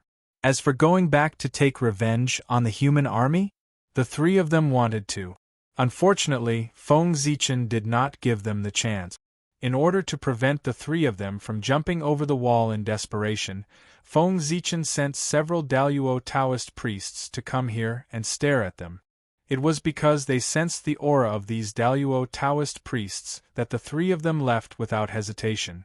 If they did not leave now, when the 3 of them were surrounded, they would not be able to leave even if they wanted to. The 3 of them were very fast. It did not take long for them to arrive near Kunlun Mountain. Just as they were about to step into the range of Kunlun Mountain, Feng Zichen, who was far away in the ancestral land of the human race, moved. P.S. Yesterday. Chapter 740. Rumble. Vast and boundless manna rushed out of the ancestral land of the human race, wrapped in the destiny of the human race. Like a torrent of the human race, it swept everything and crashed into the 3 people who were about to enter Kunlun Mountain. Bang! With a deafening explosion, the 3 Zenith Heaven Dao Masters were blasted into smithereens at the foot of Kunlun Mountain by this surge of mana. Not even their true spirits were left behind. They completely disappeared into thin air. And this scene was not only seen by the 5 saints in Kunlun Mountain, but also by the powerful beings who were watching the show. For a moment, the entire world seemed to have fallen into silence. Everyone knew that something big had happened. Bloodshed in the Holy Land was no small matter. There was no doubt that this was done by Feng Zichen. With his strength, coupled with the destiny of the human race, he could easily kill a sage-to-be, not to mention the Daluo Taoist priest. The reason why Feng Zichen did not attack at the beginning but chose to attack at this moment was that he was waiting for them to arrive at Kunlun Mountain. Fortunately, he could kill the 3 of them here in front of the saints. Otherwise, he could not show the dignity of the human race. If the world saw this scene, they would know that if they became enemies with the human race, even the saints would not be able to protect them. In this way, they would definitely be afraid. When they became enemies with the human race again, they would carefully weigh the pros and cons. Feng Zichen's action was intended to intimidate all living beings and make them not dare to be enemies with the human race. It was the same even if they had the backing of the saints. Didn't they see that the 3 Daluo Taoist priests who had the backing of the saints had been killed by Feng Zichen at the door of the saints' house? Killing the chickens to warn the monkeys was like that. The 3 Daluo Taoist priests could live until now because they were the chickens that Feng Zichen prepared to warn the monkeys. You've gone too far. In the Jade Void Palace, seeing the pool of blood at the foot of Kunlun Mountain, the Heavenly Lord of the Origin's face turned blue with anger. The other sages did not look too good either. Feng Zichen had really gone too far this time. His action could be said to have killed the saints' people at their doorstep. This was no longer a slap in the face, but a complete falling out. If the saints did not get back at them, no one in the primordial world would dare to follow them in the future. Die. Filled with hatred, the primeval Lord of Heaven activated his divine will and unleashed his wrath. In an instant, boundless dark clouds gathered at the borders of the human race, dyeing the sky black. Rumble! Within the dark clouds, lightning snakes danced wildly, emitting a destructive aura. The lightning and the dark clouds were all formed from the fury of the primeval Lord of Heaven.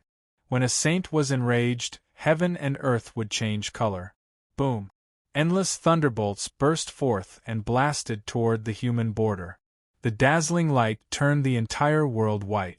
At the same time, it also illuminated the horrified faces of the humans below. This was the primeval Lord of Heaven venting his anger. He resonated with heaven and earth, and created a heavenly punishment to descend upon the world, wanting to destroy everything. The thunderbolts rumbled and turned into a world-destroying calamity. They wanted to destroy the human border and the millions of human troops stationed there. Obviously, the primeval Lord of Heaven was really angry. Feng Zichen had killed 3 of his subordinates, so he wanted to bury the human army with him. Seeing that the heavenly punishment was about to descend and wipe out the human army, Feng Zichen suddenly stood up in the ancestral land of the human race in this world. Boom! As Feng Zichen stood up, an invisible force rose from his body. In the blink of an eye, it swept through the entire primordial world. Then, time stopped at this moment. Everyone and everything stopped in place, including the heavenly punishment that was about to descend. Fellow primeval Lord of Heaven, are you trying to fall out with me? In the ancestral land, Feng Zichen shouted at the primeval Lord of Heaven from afar. As he spoke, the human Tao Emperor's seal rose from his body and wrapped around his waist, one on the left and one on the right of the human race. So what if I fall out with you? In the face of Feng Zichen's threat, the primeval Lord of Heaven was not afraid. He also raised the Pangu banner and faced him from afar. Neither side gave way to the other. A great battle was about to break out. But at this moment, outside the 33 heavens, a treasure suddenly flew out of Jinxiu heaven and hung in the sky. It was the Khanate Supreme Treasure, the cauldron of heaven and earth. At the same time, the Zhouxing diagram appeared in the boundless starry sky. In the celestial court, the phantom of the primeval pagoda of heaven was faintly discernible. Great Emperor Ziwei and the Jade Emperor had made their move. 3 supreme forces descended at the same time, cooperating with Feng Zichen's aura to suppress the primeval Lord of Heaven. Nuwa was undoubtedly on Feng Zichen's side. As for Great Emperor Ziwei and the Jade Emperor, they were both celestial court emperors. They had no reason to help outsiders against their own people. Rumble! At this moment, the great Tao wailed incessantly. The void even showed signs of instability, faintly showing signs of collapsing. Enough, let's end this matter here. Poor Wei and the others have lost this round. At this moment, the Grand Pure One spoke. It was a shocking admission of defeat. As soon as he finished speaking, the primeval Lord of Heaven put away the Pangu banner and turned to return to the Jade Void Palace. Seeing this, Feng Zichen and the others also withdrew their auras. After returning to the Jade Void Palace, the primeval Lord of Heaven shouted angrily at the Grand Pure One, "Big brother, what's the meaning of this? A loss is a loss. It's no big deal. The next sentence is to get it back." The Grand Pure One glanced at the primeval Lord of Heaven and said, "Why? Do you really want to fight with Gaochen?" Sigh. Hearing this, the primeval Lord of Heaven was stunned for a moment. He did not say anything and only sighed. This battle was destined not to happen. In the end, it would definitely attract the Tao ancestors' intervention. At that time, both sides would lose face. After a long while, the primeval Lord of Heaven asked unwillingly, "So, this matter is over?" "Of course not.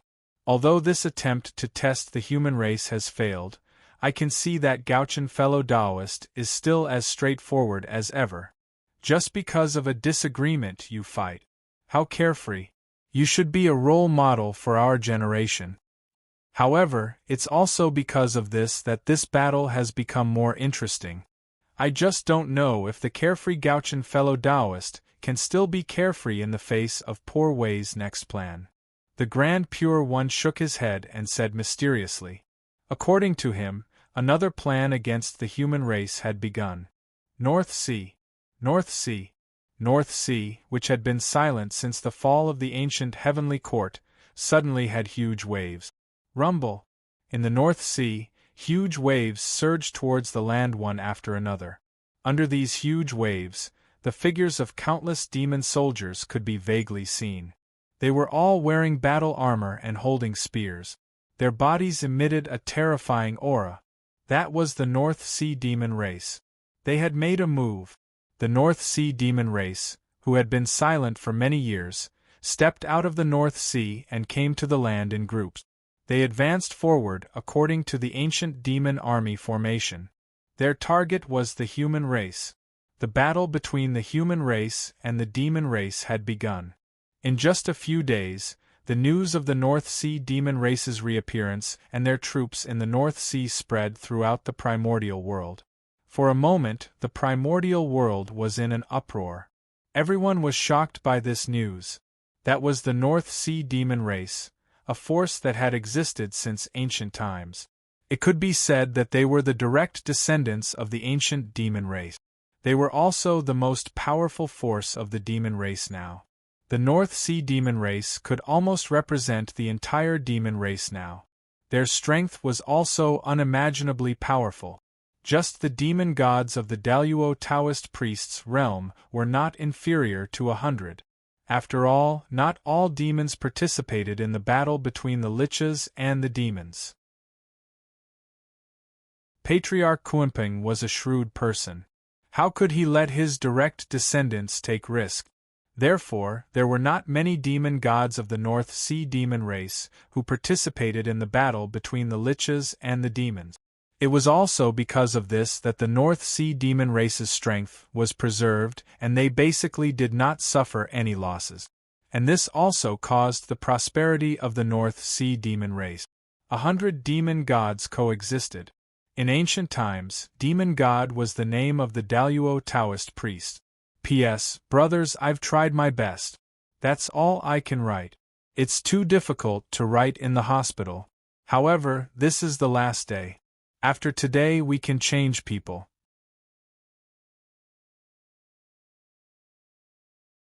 Chapter 741. In other words, 100 demon gods were 100 Daluo Taoist priests. The foundation of the North Sea demons could be seen from this. If not for Patriarch Kunpeng keeping a low profile and the suppression of the various great gods, the North Sea demons would have been the strongest force in the primordial world after the final battle. If the North Sea demons fought for hegemony then, the human race would have nothing to do. Unfortunately, Patriarch Kunpeng did not dare to come out at that time. Otherwise, he would be besieged by the various great gods of the primordial world.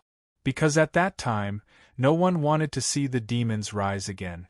Therefore, if Patriarch Kunpeng did not want to be killed, he could only hide in the North Sea. If he missed that opportunity, the North Sea demons would lose the chance to fight for hegemony when the human race rose from the decline. If not, Patriarch Kunpeng would not be in such an awkward situation. Although he had such power, he was far from being as powerful as imagined. He had only just entered the half-step primordial chaos realm. However, if the North Sea demons had chosen to fight for hegemony back then, Patriarch Kunpeng would have had a high chance of becoming a primordial chaos Daluo Jinxian. It was really one step wrong. With the strength of the North Sea demons, it was naturally very easy to deal with the human army stationed in the North Sea. It did not take long for the North Sea demons to break through several human cities and drive straight in. Soon, they arrived at the human race's doorstep. If not for the protection of the 9 states boundary, the North Sea demons would not be able to enter the human territory. Then, the North Sea demons would probably have already attacked the human ancestral land. By the time Feng Zichen received the news, the North Sea demon army had already taken root outside the human territory. Feng Zichen did not know about the North Sea demon's actions in advance, and he did not know immediately afterwards, because he had been schemed against by the saint. He did not know what method the saint had used, but he had actually blocked Feng Zichen's perception, causing him to completely lose his sense of the outside world. The news that informed Feng Zichen had also been intercepted by the saint with various methods, so he could not be informed in time. As a result, Feng Zichen received news of the North Sea monster spirits a step behind everyone else. All the powerful divines in the untainted land knew that the North Sea monster tribe had attacked the human tribe. However, Feng Zichen, the human emperor, was the last to know. How ironic! This time, Feng Zichen's face was really lost. That's not right. Being schemed against by 5 saints isn't a disgrace. Instead, it's an honor. After all, how many people in the untainted land could receive such treatment? Damn it! Bastard Kuanping! Goddamn saint!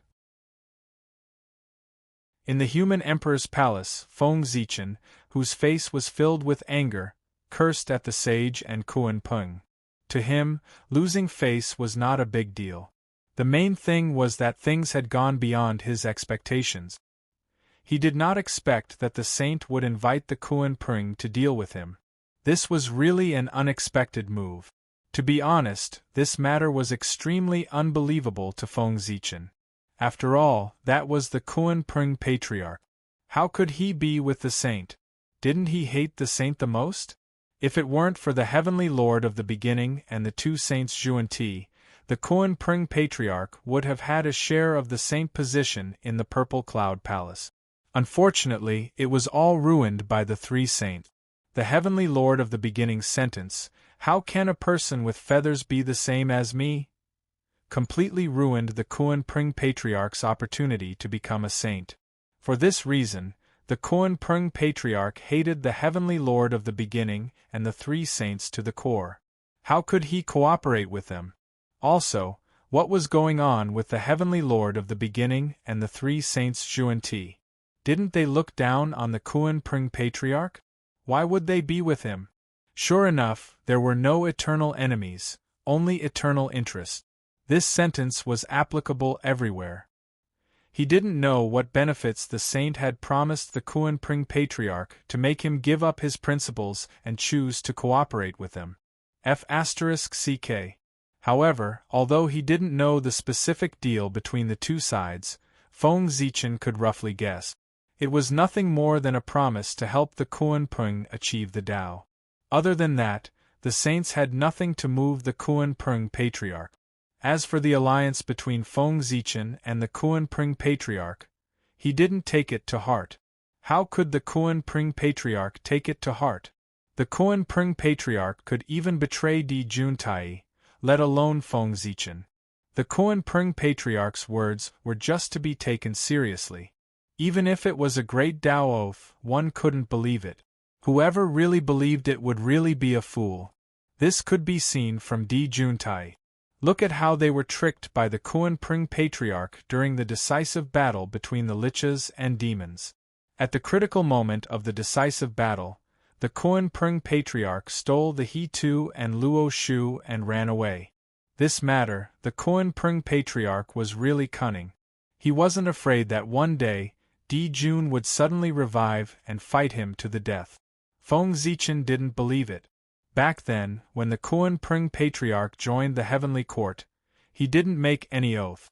Even if the Kuanping patriarch didn't want to, with Di Jun's personality, he would force him to. But even so, the Kuanping patriarch still betrayed him. From this, it could be seen that an oath didn't have much binding force on him. This person was already like this to the heavenly court, not to mention the relationship between him and Feng Zichen. It was just a verbal agreement. How could he abide by it? One had to know that when he knew about the 3 primordial races, the Kuanping patriarch had relied on his special background to repeatedly jump between the Scale clan and the Bird clan. When he was a Kuan, he was a member of the Water clan. When he was a Ping, he was a member of the Bird clan. Betrayal was a common thing for the Kuan Pung patriarch. Therefore, Feng Zichen had never believed the alliance that the Kuan Pung patriarch had mentioned. Since that was the case, why did he agree to the Kuan Pung patriarch's alliance? That was naturally to dig a hole for the Kuan Pung patriarch. Knowing that the Kuan Pung patriarch didn't keep his word, how could Feng Zichen not be on guard? Although he didn't know how the Kuan Pung patriarch could hide from the perception of the heavenly Tao and make the Tao oath invalid, Feng Zichen knew that his method could hide from the heavenly Tao, but it definitely couldn't hide from the great Tao. Therefore, when he made the alliance agreement with the Kuan Pung patriarch, Feng Zichen had secretly activated the power of his true name and used the true name that was bestowed by the great Tao to make a contract with the Kuan Pung patriarch. In this way, the agreement between the two of them was carried out under the witness of the great Tao. Under the great Tao, it would be fine if the Kuan Pung patriarch abided by the agreement. If he violated it, then the great price could only be paid with his life. And the Kuan Pung patriarch didn't know about this at all. He thought that the agreement this time was the same as before. Because of this, the Kuan Pung patriarch was destined to not be able to escape this calamity. However, Feng Zichen wasn't in a hurry to make a move. The Kuan Pung patriarch hadn't fallen too deep, and there was still room to turn back. Therefore, he was waiting for the Kuan Pung patriarch to personally attack the human race. At that time, there would be no more room to turn things around, and Feng Zichen could send the Kuan Pung patriarch on his way with peace of mind. With a plan in mind, Feng Zichen directly sent out 200 Daluo Taoist priests to guard the borders of the human race's territory and confront the North Sea demon race across space. Don't the North Sea demon race have 100 demon gods? Then the human race will directly send out 200 Daluo Taoist priests to confront you. It was not so easy to make up for the difference of one time. What was called suppressing others with power. This was it. No matter what schemes you have, I will break them with my own strength. After making the deployment, Feng Zichen wasn't in a hurry to appear. Instead, he silently used his divine powers to circulate the aura of weapons and murderous aura between heaven and earth. After the incident with the North Sea demon race, Feng Zichen had already deeply understood that it was still too difficult for him to deal with the 5 saints by himself. Look, the moment the saints attacked, they blinded his perception and made him unable to sense anything at all. It was enough for such a thing to happen once. If it happened again and again, it would really become a fatal thing. However, Feng Zichen really didn't have a good way to solve this kind of thing, because they relied on their strength that far exceeded his to forcefully block his perception. Therefore, other than being stronger than them, there was no good way.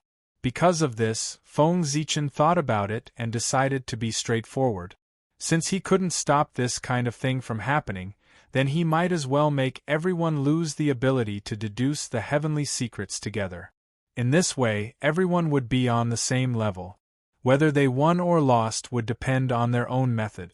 It was difficult to fight against the 5 saints with his own strength, but it wasn't difficult to make everyone lose the ability to deduce the heavenly secrets together. Especially at this time, it was even simpler. Every time a calamity happened, the heavenly Tao would lose its perception of the eldritch world.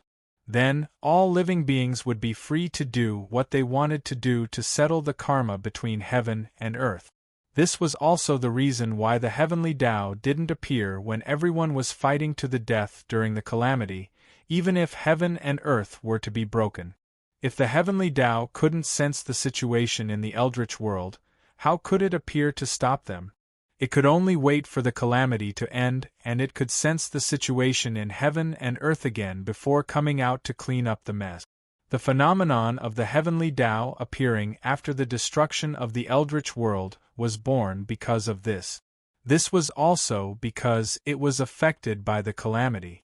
If it was during normal times, the heavenly Tao would have appeared to stop everyone before they started fighting. For example, there were a few times before when Feng Zichen planned to have a decisive battle with the saint.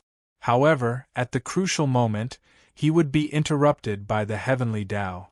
Things like destroying heaven and earth would only happen during the calamity. During normal times, they couldn't even fight, let alone destroy heaven and earth. After knowing the reason, he could make use of it, just like what Feng Zichen wanted to do now. He wanted to use the murderous aura and the aura of weapons that filled heaven and earth as a guide to affect the tribulation aura that was suppressed by the saints, so that it would spread between heaven and earth. When the concentration of the tribulation aura between heaven and earth rose to a certain level, the heavenly Tao would naturally lose its perception of the eldritch world.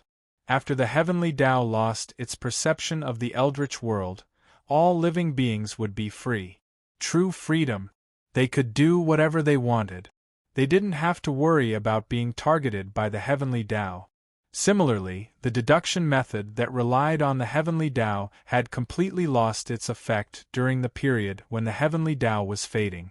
Even the saints couldn't deduce anything during the calamity. If not, how could the Jie school of the later generations lose so miserably? His disciples went to die one after another, but the Grand Master of Heaven didn't react at all.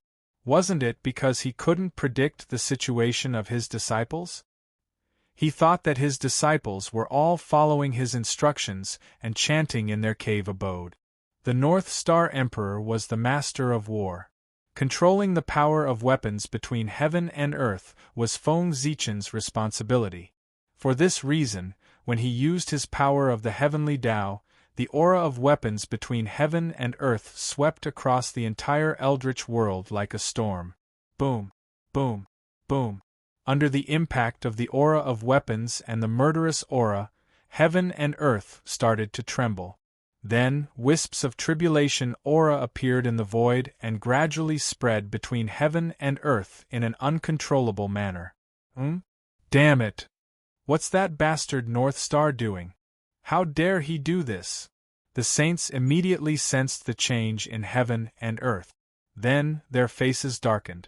They were all smart people, so they naturally guessed Feng Zichen's plan immediately. As the tribulation aura spread, the primordial divination lost its effect. It was obviously disadvantageous to the saint. This was because if the saints worked together, they could make Feng Zichen lose his ability to deduce the heavenly secret. However, Feng Zichen couldn't make them lose their ability to deduce the heavenly secret. This was the advantage of the saints. However, as the tribulation aura spread between heaven and earth, this advantage of the saints no longer existed. Seeing that their advantage was about to disappear, it would be strange if they were happy. Unfortunately, even if they guessed Feng Zichen's plan, they couldn't stop it. Since the tribulation aura had already appeared, they couldn't suppress it anymore. Otherwise, when the tribulation aura backfired, even the saints wouldn't feel good. The North Star Emperor is still as powerful as ever. Sensing the change in heaven and earth, everyone exclaimed. The saints had just schemed against the North Star Emperor, and he returned the favor. Such a powerful stance was really enviable. In the eldritch world, there weren't many who dared to slap the saints in the face. As for the North Star Emperor, he was the only one who felt that it wasn't enough after one slap and wanted to continue slapping the saints. He was so powerful that he could be called the #1 face-slapping saint in the eldritch world. The tribulation aura continued to spread between heaven and earth. Although it hadn't reached the point where it could cover the heavenly path, it wouldn't take long. At this time, anyone who had some knowledge knew that the calamity was about to descend, and it was time to start preparing. When the calamity completely descended, those who had grudges could take revenge, and those who had grievances could complain. Fellow Taoist North Star Emperor is really ruthless. Since that's the case, don't blame the poor Wei and the others for being ruthless. In the Jade Mirage Palace, the 5 saints gradually calmed down after a short period of anger. At the same time, they were also thinking of a way to counterattack. Since the North Star Emperor had already made his move, they had to counterattack to avoid being ridiculed. and their way of fighting back was simple.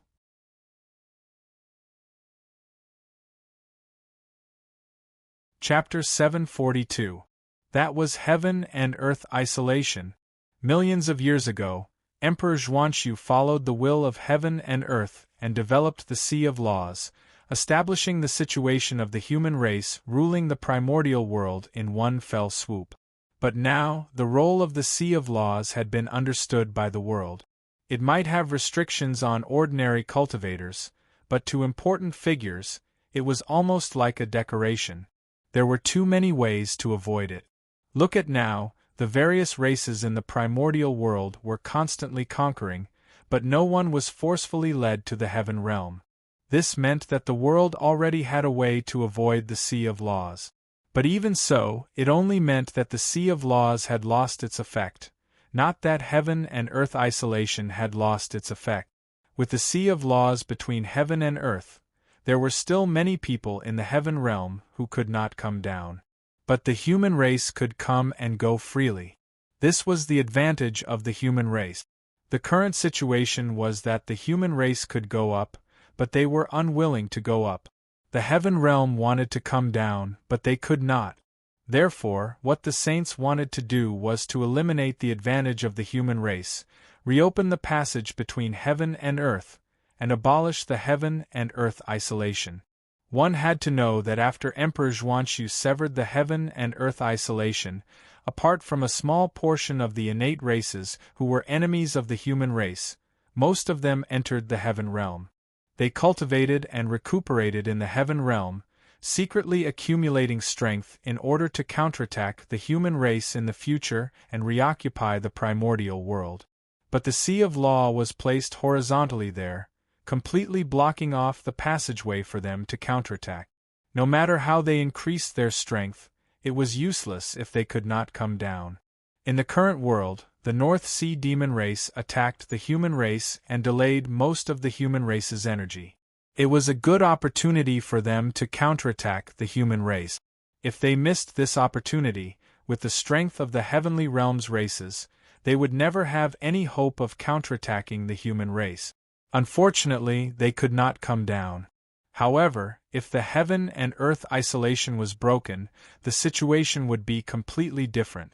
The heavenly realms races could take advantage of the war between the North Sea demon race and the human race to attack the human race's rear and stab the human race ruthlessly. In this way, the human race would be attacked from both sides. In this case, the human race would be in danger. If they were not careful, they would risk shaking their foundation. The heavenly realms races were one of the backup plans used by the saints to deal with the human race. Removing the heaven and earth isolation was also one of the saints' plans. However, although they had this plan, they did not intend to use it at this time. According to the saints' original plan, he was prepared to take advantage of the worsening situation between the North Sea monsters and the human race to activate this trump card. But now, Feng Zichen had triggered the power of the killing calamity, erasing their advantage and causing them to fall into a passive state. The sages had no choice but to launch this backup plan in advance to offset the adverse effects of Feng Zichen's actions on them. Fellow Taoists, please make your move. Inside the Jade Void Palace, after the 5 sages had finished their preparations, they summoned their magic treasures at the same time and blasted them towards the Sea of Laws. If it were normal times, they naturally would not dare to make a move against the Sea of Law. If they really did that, the heavenly Tao would be the first to not spare them. However, things were different now. It was all thanks to Feng Zichen that the tribulation aura filled the world and blinded the perception of the heavenly Tao. And this also gave the sage the opportunity to attack the Sea of Law. If the heavenly Tao could not see the primordial world, what were they afraid of? If they were unhappy with the Sea of Law, they could just blast it over. There was nothing that could not be solved with a blast. If there was, then it must be that the blast was not thorough enough. Boom! 5 resplendent rainbows rose from Mount Kunlun and collided with the Sea of Laws between heaven and earth. Rumble! There was a shocking explosion, and the sea of law that had been between heaven and earth for millions of years shattered with a bang, turning into boundless connate chi that fell onto the primordial world. Whoosh! At this moment, on the primordial world, there was a sweet rain and heavenly flowers falling. The spiritual chi of heaven and earth skyrocketed at an unimaginable speed. In the blink of an eye, it had become more than 100 times richer, and it continued to rise at a terrifying speed. One had to know that the sudden increase in spiritual chi was not acquired chi, but extremely pure connate chi. The sea of law had existed for millions of years, and who knew how much connate spiritual chi it had accumulated? Now that it had exploded, the connate spiritual chi was swept into the primordial world, and the changes it brought to it could be imagined. Under the nourishment of the connate spiritual chi, the primordial world recovered and gave birth to countless vitality. Immortal fruits and immortal herbs rose from the ground, and spiritual treasures and spiritual objects slowly took shape. There were also countless birds, beasts, fish, insects, flowers, and trees. Under the nourishment of the connate chi, they were able to give birth to spiritual wisdom and take form. Of course, among them, the ones who benefited the most were the humans. When the connate chi was swept back, countless humans were able to break through, from mortals to immortals, and their cultivation improved by a step. It was as if the spiritual chi had recovered. Looking at the connate chi that filled the world, if it were not for the fact that the acquired path was still in power and not the connate path that dominated everything, everyone would have thought that the connate era had returned. After the saints' attack broke through the sea of law, it did not dissipate. Instead, it continued to attack upward and blasted into the unknown void. The sea of law had been broken, but it did not mean that isolation of heaven and earth had been broken. This was because the sea of law was only a heaven and earth barrier created by great Emperor Ziwei when he channeled the power of heaven and earth. It was not the main body of isolation of heaven and earth. The main body of isolation of heaven and earth was still the fate of the humans in the unseen world. Only by repelling the fate of the humans that shrouded between heaven and earth would isolation of heaven and earth be completely broken.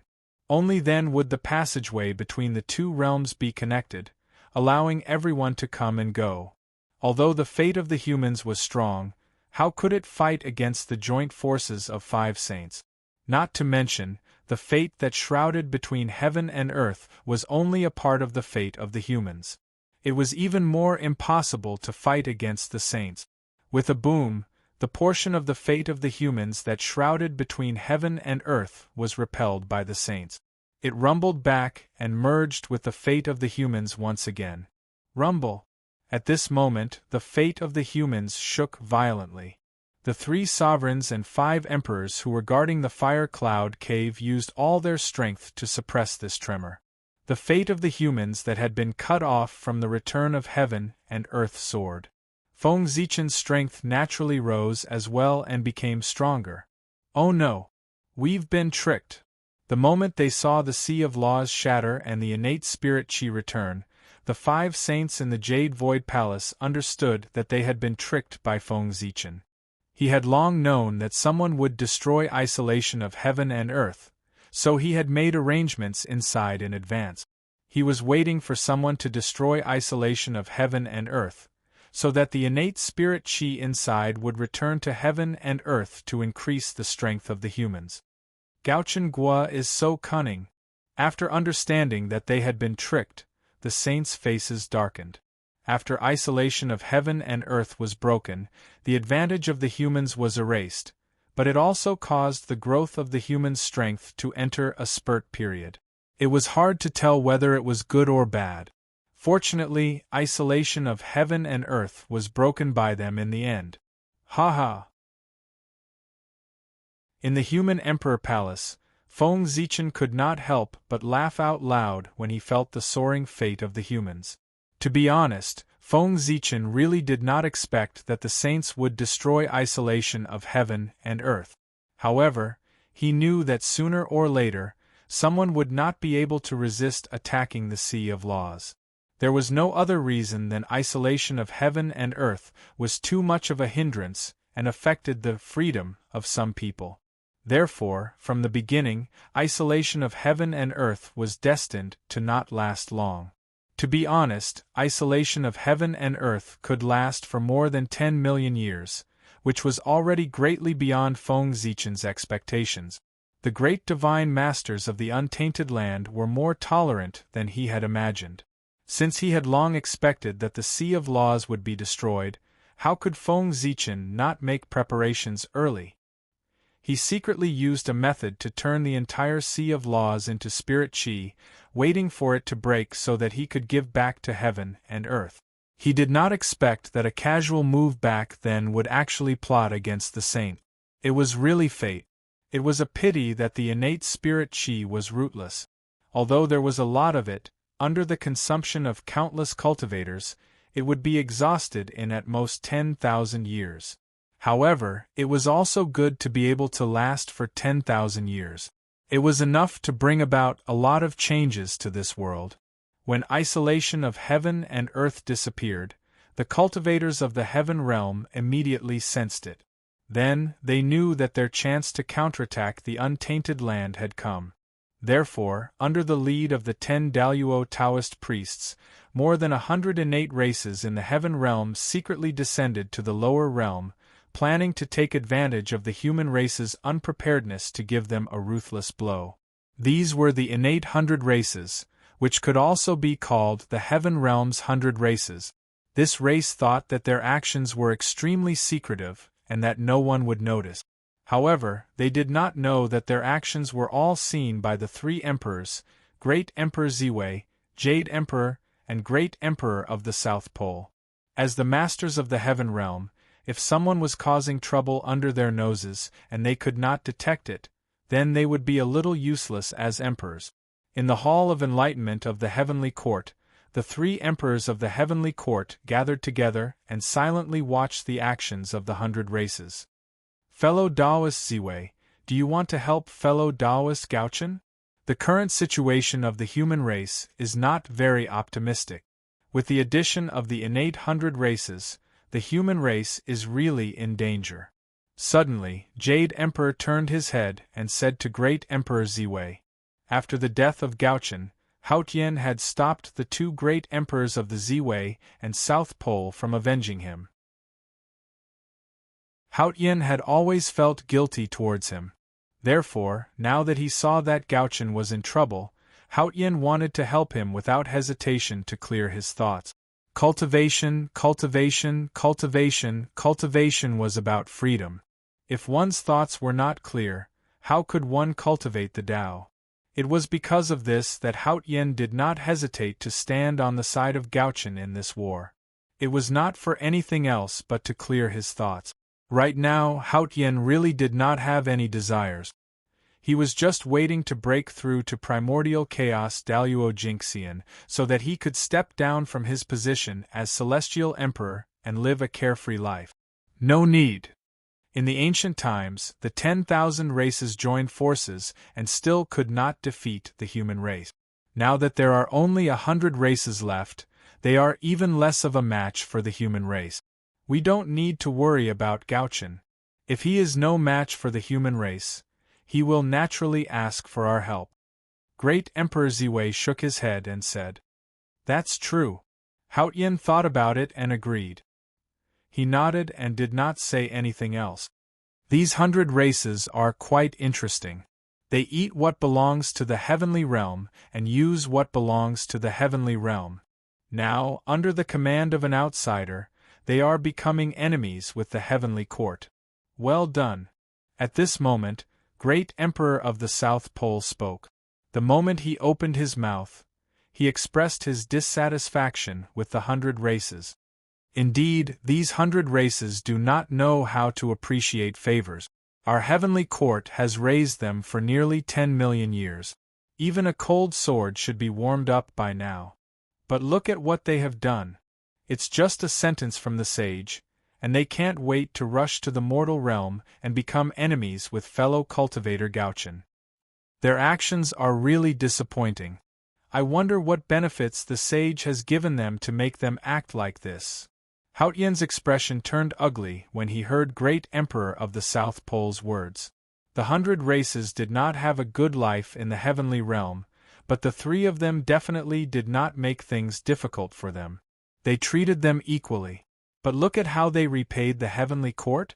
At this moment, they did not go down to the mortal realm to help Great Emperor Gaochen. Instead, they became enemies with him. How could this not make the 3 of them feel disappointed? Actually, to Hao Tian, it was not a big deal for the 100 races to go down to the mortal realm to deal with the human race. What he really could not tolerate was that the 100 races followed the sage's orders to go down to the mortal realm. This was the heavenly realm, his territory. The 100 races did not listen to his orders and instead listened to the sage's orders. What did this mean?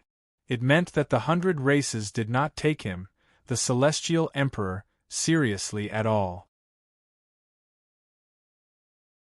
Especially now, when Hao Tian and the sage had completely fallen out.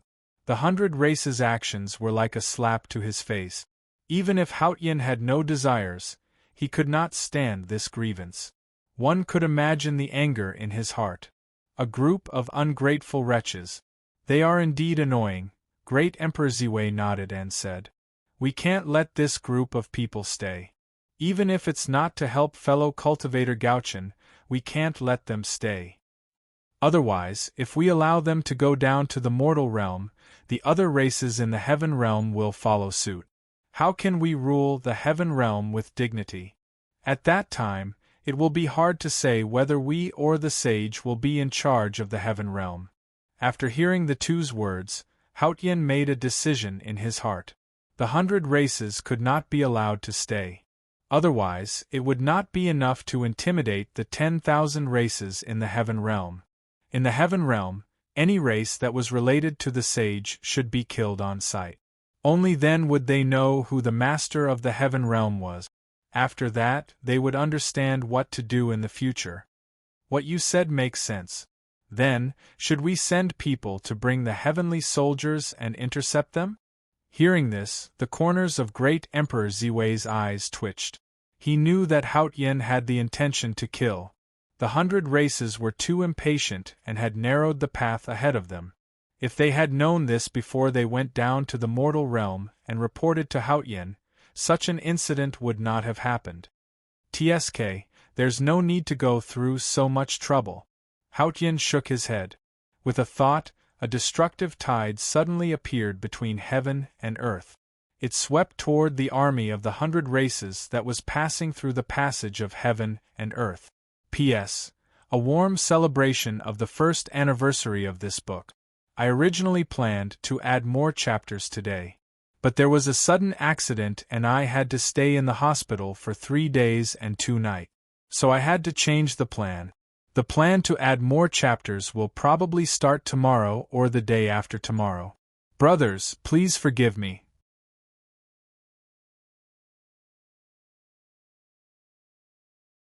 Chapter 743. At this moment, under the lead of the 10 Daluo Taoist priests, the 100 primordial clans were rushing to the human world in high spirits.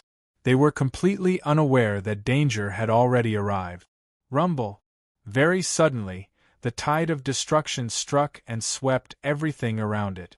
Even though the 10 Taoist priests reacted in time, half of the primordial clans were still swallowed by the mighty wave of destruction and completely disappeared. Boom! After the first tide of destruction, the second tide of destruction followed closely behind, and its power was several times stronger than the first tide of destruction. Even the 10 Taoist priests felt a sense of fear from the bottom of their hearts when they saw it, and they felt that they would die in it. Break for the poor way. Frightened, the 10 Taoist priests chose to risk their lives. The vast mana surged out of their bodies and turned into powerful magic, bombarding the tide of destruction one after another. They wanted to use this method to stop the tide of destruction's advance. Unfortunately, their struggle was completely useless. With their cultivation level, how could they fight against Hao Tian, who was infinitely close to the primordial chaos Daluo Jinxian? If Haotian wanted them to die, they had no other choice but to die. Unless an existence far superior to Haotian intervened and saved them. The magic of the 10 Taoist priests bombarded the tide of destruction, but other than making it stronger, it had no other effect. No! Seeing this, the 10 Taoist priests couldn't help but have a look of despair in their eyes. However, although they were desperate, they were unwilling to die just like that. They seemed to have grasped the last life-saving straw and shouted desperately, "Saint, save me!" The voice was so loud that it spread throughout the entire untainted land in an instant. The saint in the Jade Mirage Palace immediately heard it and looked in the direction of the voice. Seeing that the tide of destruction was about to swallow all the 100 primordial clans, including the 10 Taoist priests, the saint had made his move. "Haotian, how dare you!" An angry voice came from the Kunlun Mountains. Then, the Tri-Jade Rui flew high into the sky and turned into a stream of light. It broke through the layers of the void and blasted into the tide of destruction, shattering it into pieces and saving the Khanate 100 races. "You're courting death." Seeing the primeval Lord of Heaven make a move, Hao Tian was naturally furious. Without further ado, he tossed out the supreme-grade innate spirit treasure, the clear sky godly sword, and slashed at the 100 innate beings. At the same time, Great Emperor Ziwei and the Great Emperor of the South Pole also attacked. Swoosh, boundless starlight appeared and turned into a myriad manifestation Rui that blasted toward the Khanate 100 races. On the other side, the heavenly punishment divine I shot out coldly, unleashing countless light of calamity that covered the sky and rained down on the innate 100 races. The heavenly courts were strong, and the saints were not willing to fall behind.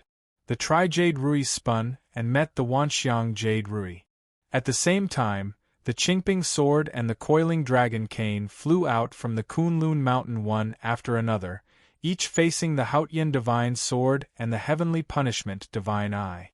After that, the wonderful tree of 7 treasures and the guiding divine banner quietly appeared, sweeping up the 100 races who were still alive and were about to leave. "How dare you!" Seeing this, the 3 great emperors naturally did not let it go. They stood up from their thrones and attacked the 5 saints with all their might. Rumble! Amidst the shocking explosion, an earth-shattering battle broke out. However, the battle came and went quickly. As the 100 races were rescued by the saints, the sudden battle came to an end. The heavenly courts were fighting 3 against 5, so they were naturally no match for the saint. It was normal for the 100 races to be rescued. However, even if they were rescued, the 100 races did not have a good time. Being in the center of the primordial chaos battlefield, even with the full protection of the saints, it was impossible for them to be safe. Although the 100 races were still around, their strength was already less than 10%. Even the 10 Daluo Taoist priests were all injured. As for the 100 races of the Xiantian realm, it could be said that they had died before they were born. They had not even reached the mortal world, but they were already almost dead. Just the word tragic was enough to describe it. Not only was the strength that they had secretly accumulated over the years to deal with the humans gone, but even their original strength was almost gone. The current 100 races were not even as strong as those who had just ascended to the heavenly courts. Bastards, a bunch of bastards, they've gone too far. In the Hall of Enlightenment, Haotian could not help but curse. At the same time, he wanted to make a move and wipe out the remaining strength of the 100 races in the heavenly realm. However, at this moment, Great Emperor Ziwei stepped in to stop him. "Hey, fellow Taoist Haotian, please calm down. Fellow Taoist, you've already made a move once just now. If you continue to make a move now, you'll inevitably be ridiculed." Great Emperor Ziwei shook his head and said, "It was just to deal with a small 100 races. It was fine if they failed to wipe them out once, but they still had to make a move a second time. If this spread out, it was inevitable that people would say that the heavenly courts were incompetent. Then we'll just let this matter go?" Hao Tian said unwillingly. No. There are tens of thousands of races in the heavenly realm.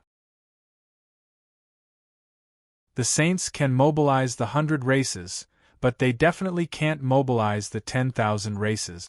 Since the 100 races have chosen to betray the heavenly courts and join the saints, then we don't have to be merciful. Let the 10,000 races deal with them.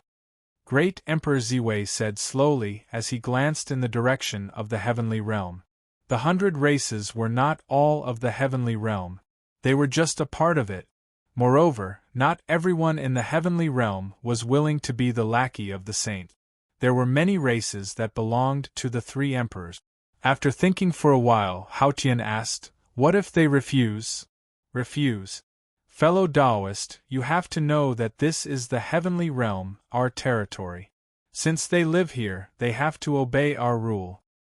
If they don't obey, what's the difference between them and the 100 races? Such people can't be left alive."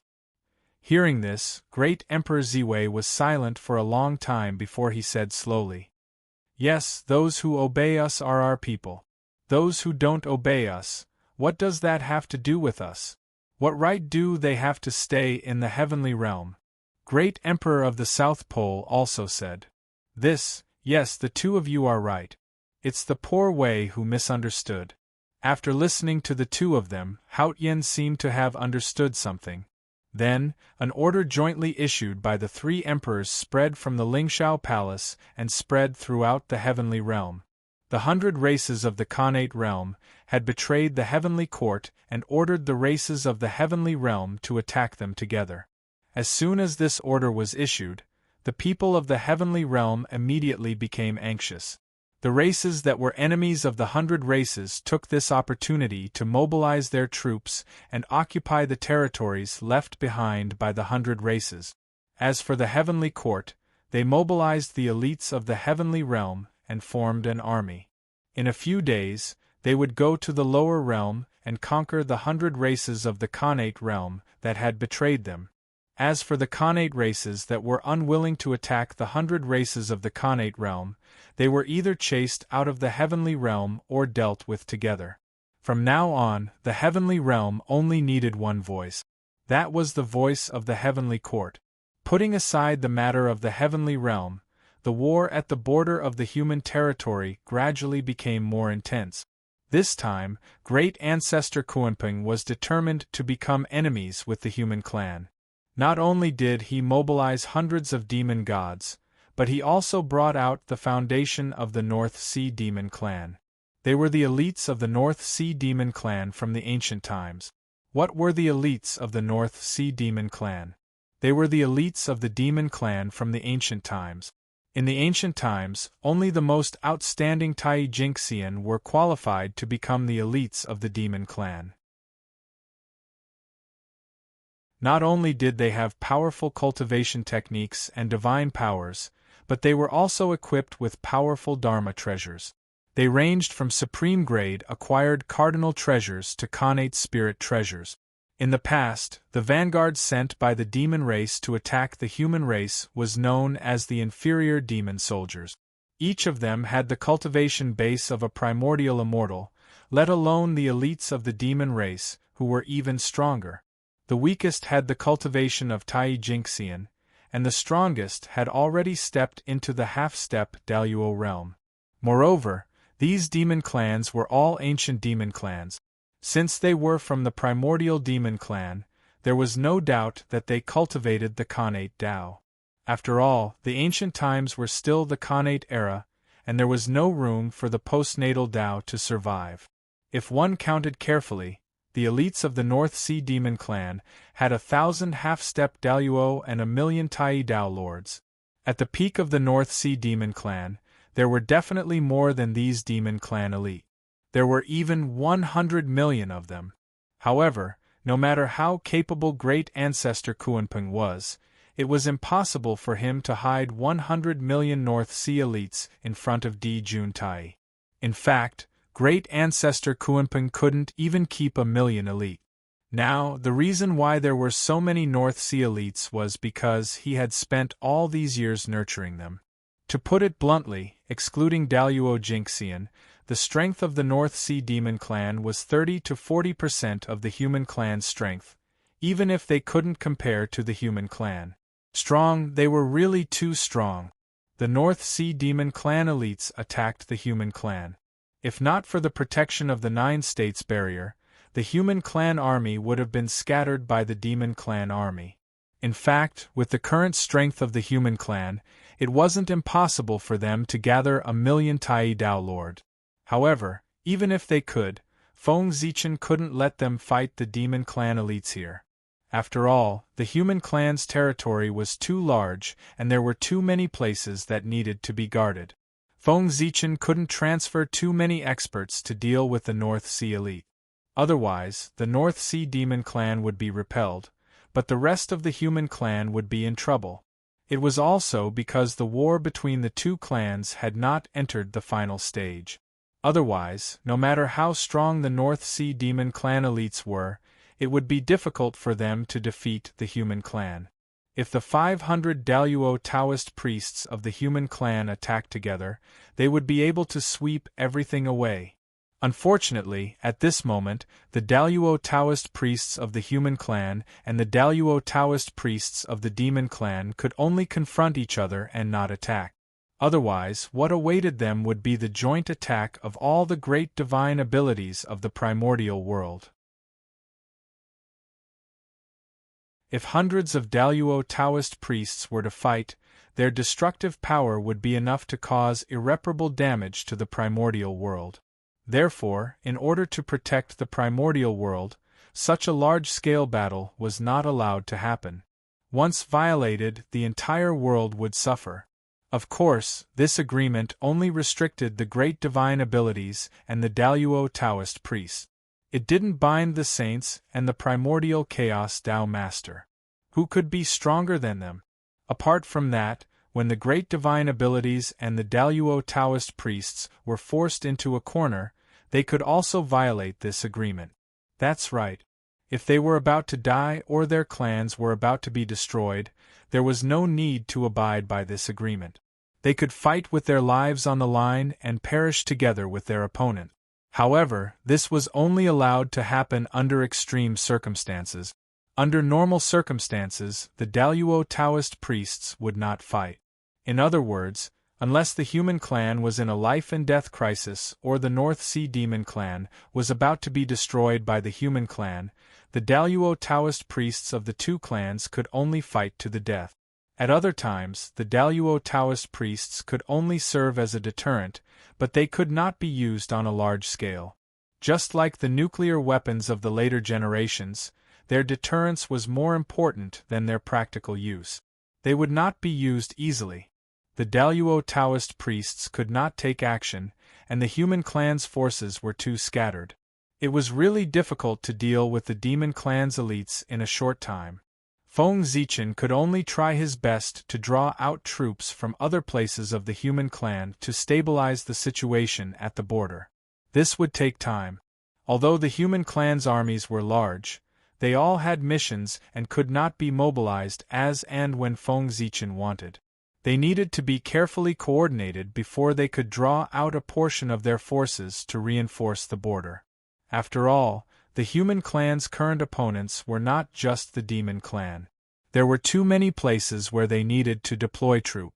Fortunately, with the boundary of the Nine Province, the North Sea Demon Clan could not invade the human clan's territory and could only circle around outside. The human clan's army relied on the boundary of the Nine Province to make the North Sea Demon Clan suffer a lot and lose a lot of their strength. On this day, Feng Zichen was in the human emperor's palace thinking of a way to deal with the demon clan when he suddenly felt an extremely oppressive aura emerge from outside the human clan's territory. Surprised, Feng Zichen looked up and saw a giant claw that blotted out the sky. It reached down from the heavens and viciously slammed into the human clan's territory. With a boom, the giant claw slammed into the boundary of the Nine Province, causing it to shake violently. Then, with a snap sound, the seemingly indestructible spirit formation of the Nine Provinces shattered with a loud bang. The boundary of the Nine Province was broken. The boundary of the Nine Province that had protected the human clan for millions of years was broken. At this moment, most of the human clan's hearts were filled with fear. However, Feng Zichen was unmoved. Looking at the giant claw that was slowly disappearing in the air, Feng Zichen said in an inexplicable tone, "Kuanping, you finally couldn't help but make a move." That giant claw was undoubtedly the work of the Kuanping Patriarch. Of course, it might not be the work of the Kuanping Patriarch. The boundary of the Nine Province of the human clan was maintained with the lives of the 9 great divine masters. It was not that Feng Zichen looked down on the Kuanping Patriarch, but with his current strength, he definitely could not break the boundary of the Nine Province unless he had a connate cardinal treasure. After all, the strength of the 9 great divine masters was not a bluff. It was real. They might not be a match for the Kuanping Patriarch one-on-one, but 9 against 1, they could definitely beat him to the ground. Even so, the Kuanping Patriarch still broke the boundary of the Nine Province with one strike. It would be strange if there was no problem. There must be more than one saint helping him in secret. It was not that Feng Zichen was boasting, but with the strength of the boundary of the Nine Province, it was impossible for the saint to break it in a short time without using the power of the Way of Heaven.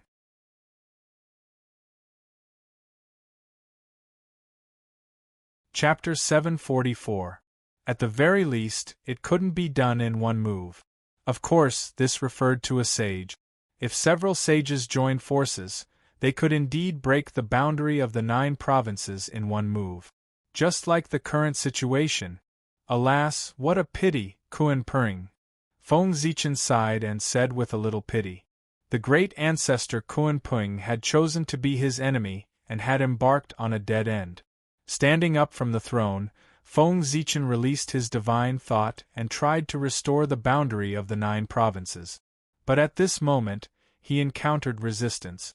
As the 9 cauldrons trembled, 5 supreme powers appeared. They firmly imprisoned 5 of the cauldrons, causing them to be unable to connect with the other 4 cauldrons. That was the power of the 5 sages. They hid their magic in the giant claws of the great ancestor Kuan-Pering. While helping him break the boundary of the 9 provinces, they also secretly penetrated the core of the boundary of the 9 provinces, where the 9 cauldrons were. Rumble! No matter how the remaining 4 cauldrons trembled, they could not break through the blockade of the sage's power and awaken the 5 cauldrons that were sealed. With the 5 cauldrons sealed, the chi of the 9 cauldrons could not be connected. The power of the boundary of the 9 provinces was reduced by half. Go! With a thought, a majestic power gushed out of Feng Zichen's body and blasted toward the 9 cauldrons to help them break the blockade of the 5 sages. Rumble! At this moment, the human domain began to shake violently. 2 supreme forces clashed and collided in the depths of the earth, causing devastating shockwaves to surge out. After a few breaths, Feng Zichen withdrew his power with a dignified face. He had to admit that with his own strength, even with the help of the 9 cauldrons, he was far from being a match for the 5 sages. He could not shake the power of the 5 sages at all to help the 9 cauldrons break the seal. It seems that the boundary of the 9 provinces cannot be used in a short time, Feng Zichen sighed and said helplessly. Although he was helpless, his tone was not too surprised. That's right, it was expected. The sages had broken the boundary of the 9 provinces. How could they let Feng Zichen repair it in a short time? Then what was the meaning of the saints' intervention? However, although the power left behind by the 5 saints had sealed the 5 cauldrons, this was only temporary. Their powers were ultimately rootless duckweeds that would slowly be obliterated by the 9 cauldrons over time and become nutrients for their growth. At that time, the barrier of the 9 provinces would reappear in an even stronger form.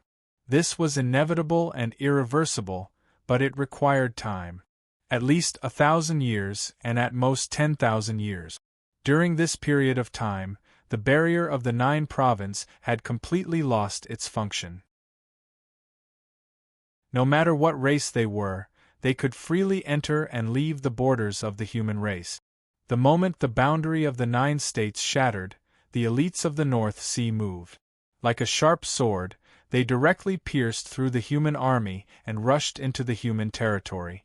If the reinforcements from other places had not arrived in time and joined forces with the human army to block the North Sea elites, they would have been able to charge straight into the ancestral land of the human race.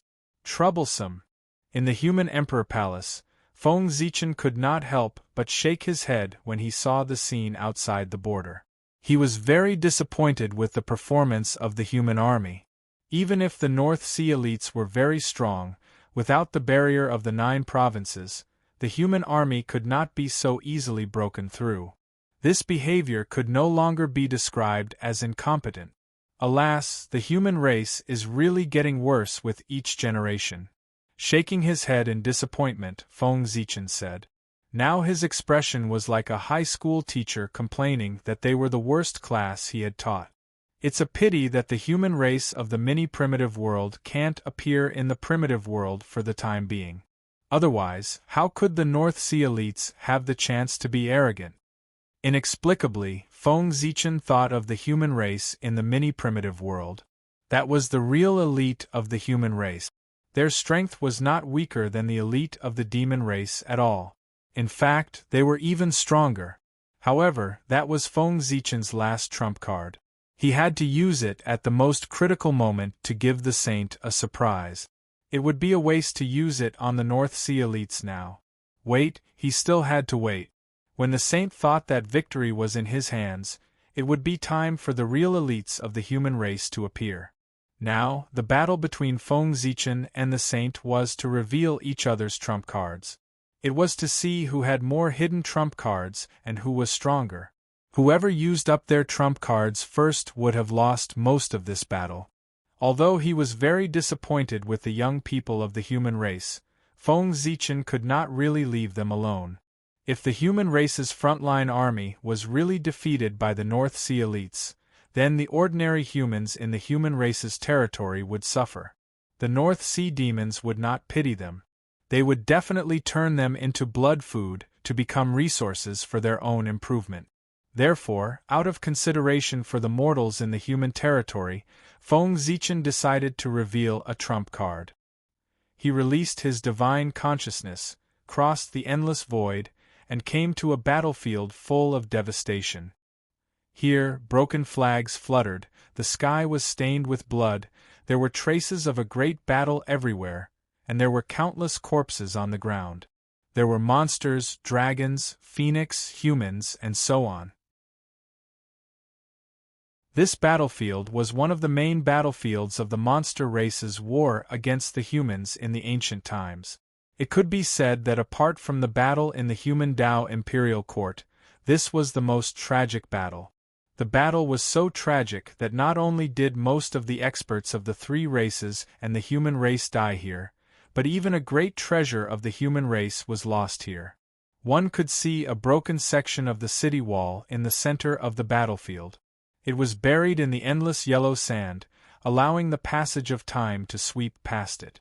Whoosh, a gust of wind blew past, stirring up sand and sand into the air, revealing the mottled section of the city wall. Silent desolation and tragedy were the first feelings that the section of the city wall gave off. It was like a book of history, recording the rise and fall of a race. This was the immortal dragon city, a great treasure of the human race in the past. It was said to be the strongest defense of the human race, protecting the stability of the human race. Unfortunately, that battle had been too tragic. Even the immortal dragon city, which was said to be indestructible, had been destroyed. The strongest defense of the human race still couldn't protect the human race in the end. Before the final battle between the human race and the monster race, it had been destroyed in that battle. Immortal Dragon City, we meet again. Feng Zichen said with nostalgia as he walked to the side of the Immortal Dragon City's ruins. The current Immortal Dragon City had long been destroyed beyond recognition. There was no trace of its former glory. However, Feng Zichen could feel that the spirit of the Immortal Dragon City was still there. the spirit of protecting the human race. The immortal dragon city's strength had never been its body, but its spirit of protecting the human race. This was because it was the physical manifestation of the human race's will. Back then, Feng Zichen had used his unparalleled abilities to extract the part of the human race's will that was related to protection and materialized it into the immortal dragon city, the supreme treasure of the human race. Why was the immortal dragon city called immortal? It was because of this. As long as the human race's will was not destroyed, the immortal dragon city would not be destroyed. Therefore, it was naturally called immortal. Although the immortal dragon city had been destroyed, as long as it was awakened and connected to the human race's will, it could instantly recover and become even stronger than before. Feng Zichen had come here today to awaken the immortal dragon city. It had been asleep for too long. It was time to wake up. Immortal dragon city, the human race needs your protection again. So, wake up and continue to fulfill your mission to protect the human race. In front of the immortal dragon city, Feng Zichen cut his palm and dripped his blood onto the walls of the immortal dragon city. Rumble. As the Emperor's blood entered the immortal dragon city's body, the remnants of the immortal dragon city suddenly shook violently. Rays of divine light rose from its body and pierced through the void. Then, the battlefield shattered like a broken mirror. It turned into fragments that filled the sky and merged into the immortal dragon city's body. In reality, there was no battlefield. Back then, the demon race had massacred the human race. In order to stop the advance of the demon race army, the human race experts had really given their all. They had burned their bodies and souls in exchange for a moment of invincibility. They had been able to stop the advance of the demon race slightly so that the human race behind them could have a chance to escape. After the great battle, all the human race experts had turned into ashes. Even their weapons were not left behind. How could there be a battlefield left? The truth of the battlefield was nothing more than the immortal dragon city's inability to forget the past. When it was on the verge of collapse, it had used its last bit of energy to project the battlefield. Now that the immortal dragon city had awakened, the battlefield was naturally useless. It turned into energy and returned to the immortal dragon city's body. Crack! As the battlefield shattered, Feng Zichen returned to the human emperor's palace. At this moment, he heard an earth-shattering dragon roar that reverberated through the entire eldritch universe. Roar! Amidst the dragon roar, a boundless divine dragon slowly appeared. Its gigantic body moved in the void, stirring up an endless storm, blowing away countless demons. Rumble! The divine dragon wriggled up and down, surrounding the human race's territory. Then, a divine light flashed and the divine dragon's figure disappeared. It was replaced by a winding great wall. It was vast and boundless, surrounding the entire human race's territory and protecting it firmly. It was like the most loyal warrior protecting its own people. Rumble! At the same time, the sky changed color. The will of the people Tao suddenly appeared, turning into endless divine light that supported the immortal dragon city. It looked even more majestic. The strength of the immortal dragon city was related to the human race's will. The stronger the human race's will to protect, the more powerful the immortal dragon city would be. In ancient times, the human race was far from being as prosperous as it was today. The immortal dragon city's power was comparable to that of the Daluo Taoist priests. Now that the human race's strength was much greater than that of ancient times, the immortal dragon city's power naturally rose with the tide. Although it still could not compare to a saint, it had reached the half-step primordial chaos level. Rumble! As soon as the immortal dragon city appeared, its vast power swept out, sweeping away the demon army that had charged into the human race's territory.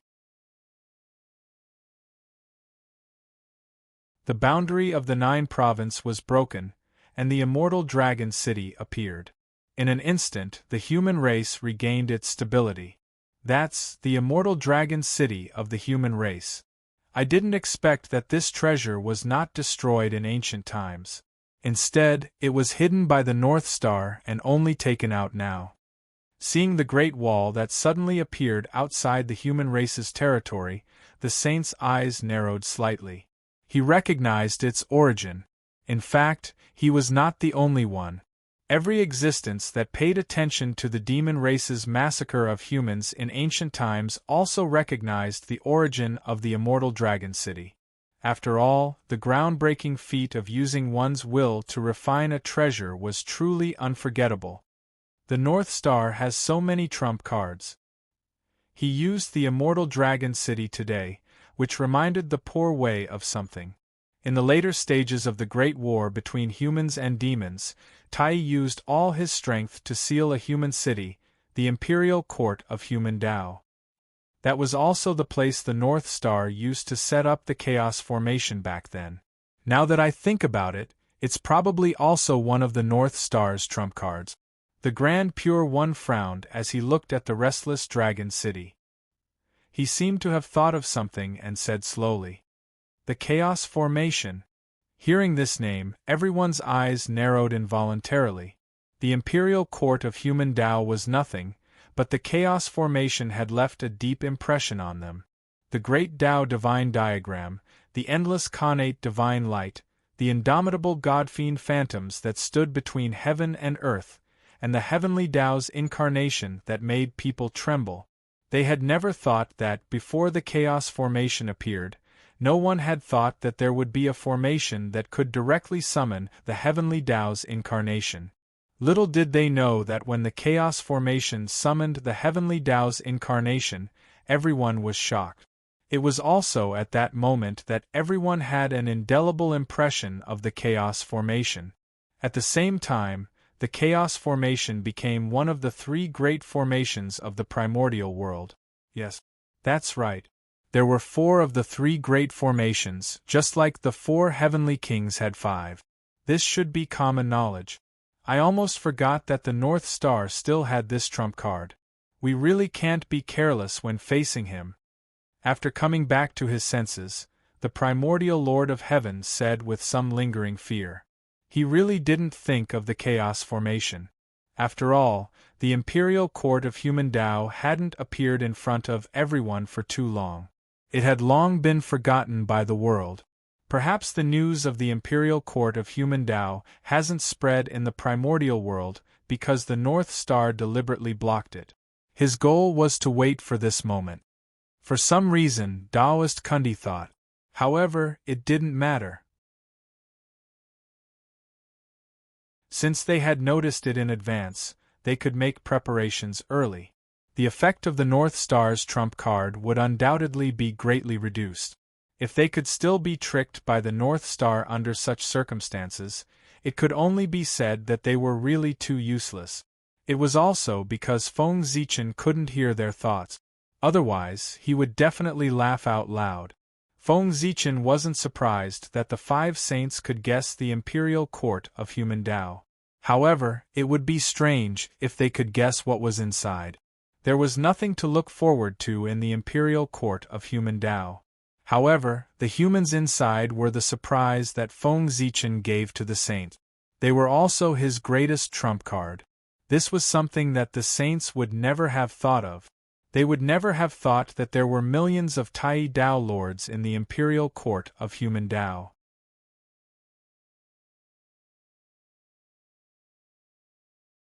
Chapter 745. The saints would never have thought that Feng Zichen still had control of the passage to the Realm Sea. This huge difference in information was Feng Zichen's biggest advantage when facing the saints. In the human emperor's palace, after Feng Zichen awakened the immortal dragon city, he called Feng Zichen and instructed him, "Kangmang, take my sword and go to the 5th manor of the Longevity Mountain to visit the great deity Zhen Yuan." As he spoke, Feng Zichen took off the Zichen sword and handed it to Feng Kangmang. "Your Majesty, what should I say after seeing the great deity Zhen Yuan?" Feng Kangmang asked doubtfully after receiving the Zichen sword. Even if he was going to visit him, there had to be a reason. He could not just run over carelessly.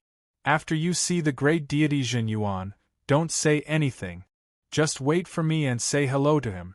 Then, leave the Zichen sword behind and you can leave. Hearing this, Feng Zichen shook his head and continued to instruct. This, I understand. Although he did not understand, Feng Kangmang did not ask further. He bowed to Feng Zichen and hurriedly left for the Longevity Mountain.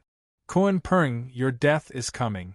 Looking in the direction where Feng Kangmang left, Feng Zichen said slowly.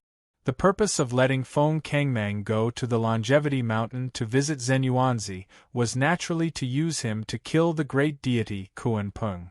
With the great Tao oath, it was naturally very easy for Feng Zichen to kill the great deity Kuan Peng. But why did he have to do it himself? Killing the great deity Kuan Peng directly was simple, but it could not maximize the benefit. However, if Zhen Yuanzi killed the great deity Kuan Peng, the result would be completely different. At this juncture, if Zhen Yuanzi killed the great deity Kuan Peng with the Zichen sword, he would not be able to explain his relationship with the human race even if he had mouths all over his body. They would definitely be classified as part of the human race by the saints and the other great divines. As long as Zhen Yuanzi killed Kuan Peng, he would be bound to the human tribe from now on. This was also Feng Zichen's goal. Not only did he kill ancestor Kuan Peng, a great enemy of the human race, but he also got Zhen Yuanzi, a strong helper for the human race. As for why he chose Zhen Yuanzi and not others, it was naturally because Zhen Yuanzi and ancestor Kuan Peng had a blood feud. For this reason, Feng Zichen was not worried that Zhen Yuanzi would refuse.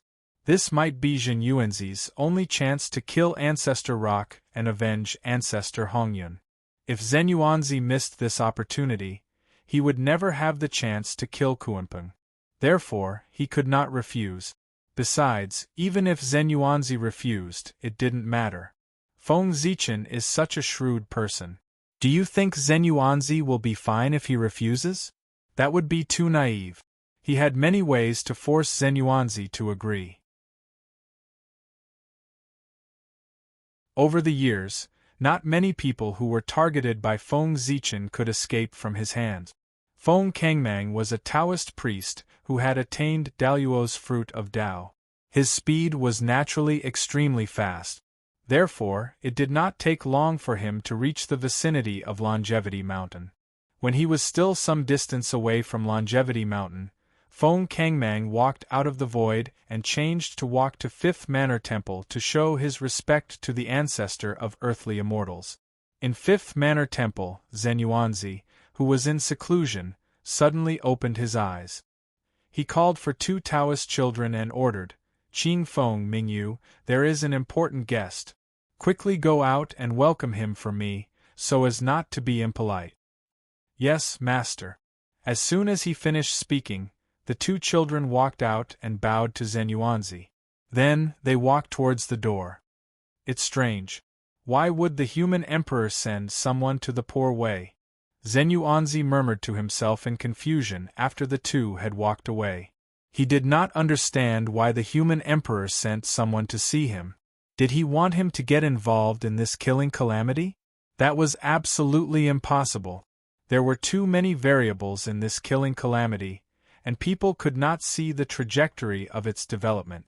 There was a faint tendency to evolve into a calamity that could destroy the world. He could not wait to avoid it. Why would he take the initiative to get involved? The human emperor should understand this. But why did he still send someone over? He really did not understand. Alas! The more he thought about it, the more worried Zhen Yuanzi became. He knew what kind of character the human emperor was. He was afraid that he did not come with good intentions. This was troublesome. With his small arms and legs, he really did not want to get involved in the battle between the human emperor and the saint, because he could not afford to offend either side. In fact, if it was only Feng Kangmang who came, Zhen Yuanzi could totally refuse to see him. Zhen Yuanzi was just a Tao master. Even if he was the messenger of the human clan, Zhen Yuanzi did not want to see him, so Feng Zichen could not say anything. But from a distance, Zenyuanzi could feel the Emperor's aura on Zichen's sword, which was enough to shake the world. Obviously, Feng Kangmang came with the Zichen's sword. In this way, Zenyuanzi could not refuse to see him. Because Feng Kangmang came with the Zichen's sword, which meant that he came on behalf of the human emperor. If Zenyuanzi did not see him, he would be suspected of ignoring the human emperor. In this way, he would offend the human clan. So, he had to see him. That was also why Zenyuanzi felt that he came with bad intentions. It was obviously not a good sign to come with a weapon in hand. I am Feng Kangmang of the human clan. Today, I come to see the great immortal Zenyuanzi under the order of the human emperor.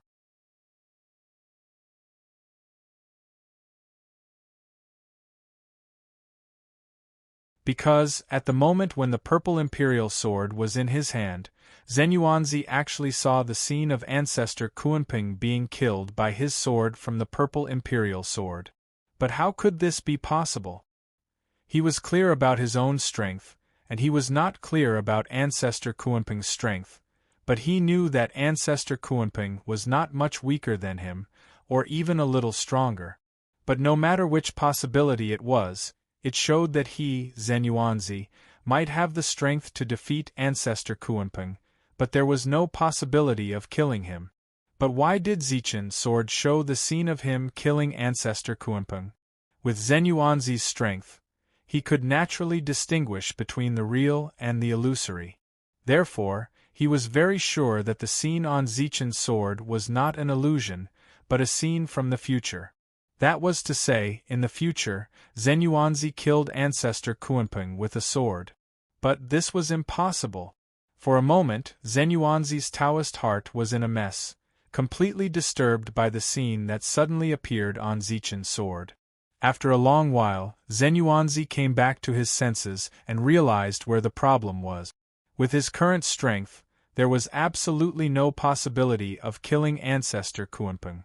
The problem was with the sword. And that sword was Zichen's sword. This meant that he, who originally did not have the ability to kill ancestor Kuanping, had the strength to kill ancestor Kuanping after picking up Zichen's sword. With this thought in mind, Zenyuanzi looked at Zichen's sword again. However, at this moment, he looked more carefully, almost pouring all his mind into it. Boom, through the layers of fog in that trance, Zenyuanzi seemed to see a transparent thread extending from Zichen's sword and falling on ancestor Kuanping's body. This was the karma thread. It was this thread that gave Zichen's sword the ability to kill ancestor Kuanping. That was to say, any powerful person, as long as he held Zichen's sword, had the ability to kill ancestor Kuanping. This was given to Zichen's sword by Feng Zichen. Before Zichen's sword was taken out, Feng Zichen engraved his power of the Great Way on Zichen's sword, so that it had the ability to kill ancestor Kuanping. That was not the karma of the Way of Heaven, but the karma of the Great Way. Ancestor Kuanping had nowhere to hide, so he could only fulfill his oath. Of course, did you think that was the end? That was not impossible. If the karma of the Great Way could be erased so easily, then it did not deserve to be called the karma of the Great Way. The death of ancestor Kuanping was not the end of everything, but the beginning of his suffering. The karma of the Great Way would always entangle him. Even if he returned from his sleep, it would still be attached to him. This meant that unless ancestor Kuanping chose to abide by the agreement between himself and Feng Zichen, his life and death would always be in the hands of Feng Zichen.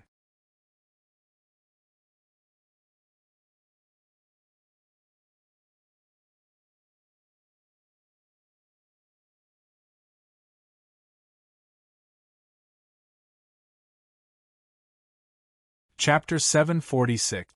Ancestor Red Cloud died in the middle of the Antiquity Age, when the sages had just attained Tao. Now, this era was about to pass. History was about to turn over and enter a brand new era. The Antiquity Age was about to become the Archean Age. How long had it been since the middle of the Antiquity Age? Tens of millions of years? Billions of years? Zenyuanzi was not sure, but he knew that it was definitely an extremely long period of time. Even so, such a long period of time had passed. An entire era, but there was still no sign of Ancestor Red Cloud returning. This was obviously illogical. Ancestor Red Cloud was not June, who had enemies all over the world. Even the sages were trying to stop his return. He only had Ancestor Rock and Ancestor Nether River as his enemies. The two of them did not have the ability to hide from Zhen Yuanzi and stop Ancestor Red Cloud's return. Under such circumstances, Zhen Yuanzi had worked hard for an entire era, but there was no result. Ancestor Red Cloud's real spirit was still dead. There was no sign of him returning. At this point, even if Zhen Yuanzi did not want to believe it, he had to admit that there was someone stronger than him who was secretly stopping Ancestor Red Cloud's return. There were not many people stronger than Zhen Yuanzi in the Eldritch world. The range was easy to pinpoint. There was an 80% chance that the sages were secretly involved.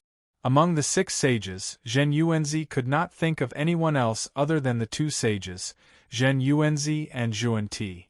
They owed Ancestor Red Cloud too much karma. They could either return Ancestor Red Cloud the position of a sage, or give him a primordial treasure each. This was the only way to end the karma between them. There was no other way. However, even if the 2 sages of the West were willing to pay such a price to repay Ancestor Red Cloud, they could not afford it. In order to get rid of this karma, the best way was to prevent Ancestor Red Cloud from ever returning. As long as Ancestor Red Cloud no longer existed, the karma would naturally cease to exist. Therefore, no matter how hard Zhen Yuanzi tried, he could not revive Ancestor Red Cloud. The 2 sages of the West would not allow it. A long time ago, Zhen Yuanzi thought of this possibility. However, he did not want to believe it or confirm it.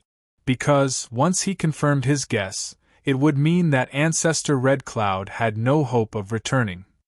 For the hope in his heart, Zhen Yuanzi chose to deceive himself, unwilling to accept the cruel truth. As time passed, the resurrection of Ancestor Hong Yun became a knot in his heart. It had even dragged down his cultivation, causing his cultivation progress to be somewhat slow in recent years. Of course, if this knot could be untied, it meant that Zhen Yuanzi was not far from breaking through the realm of Daluo Jinxian.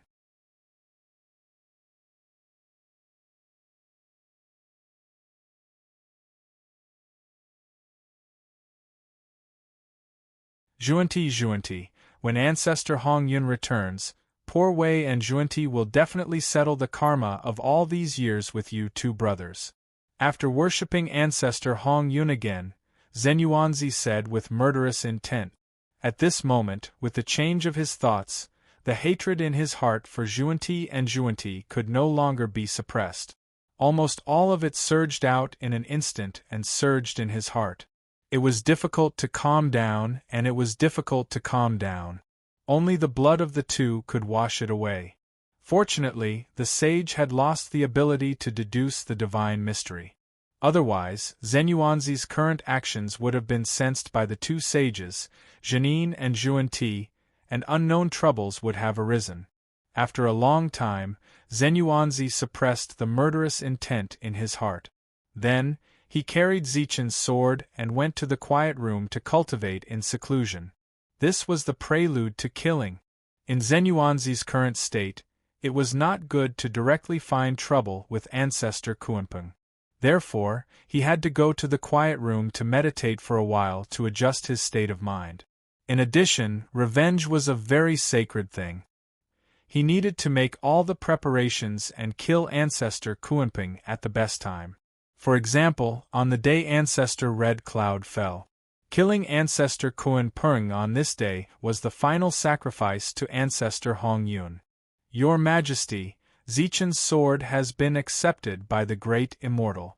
In addition, the Great Immortal asked me to tell Your Majesty that he has understood your intention and he agrees.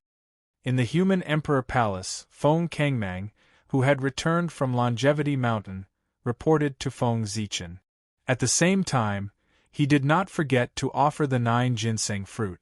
Oh yes, your majesty, these 9 ginseng fruits are a gift from the great immortal. Feng Kangmang took out the ginseng fruits that Qing Feng and Ming Yu had given him. Yes. You did well.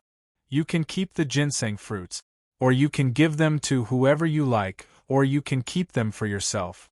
Anyway, just treat them as your reward for this task. Feng Zichen nodded and praised. As for the ginseng fruits, they were useless to him.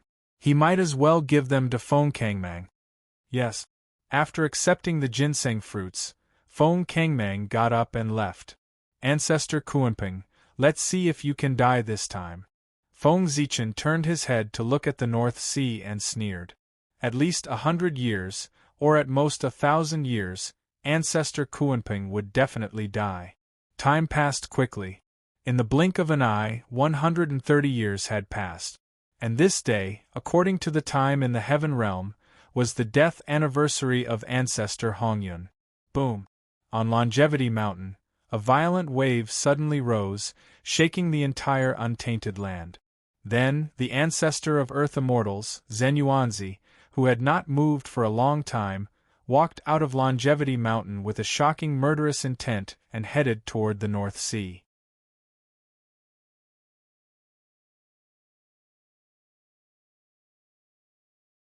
Kuanping, it's time for you to pay with your life for fellow Taoist Hongyun. His cold voice reverberated between heaven and earth, waking up countless great divine ability users from their stupor. That's Brother Zenyuanzi's voice. What is he doing? Is he going to attack Ancestor Kuanping at this moment?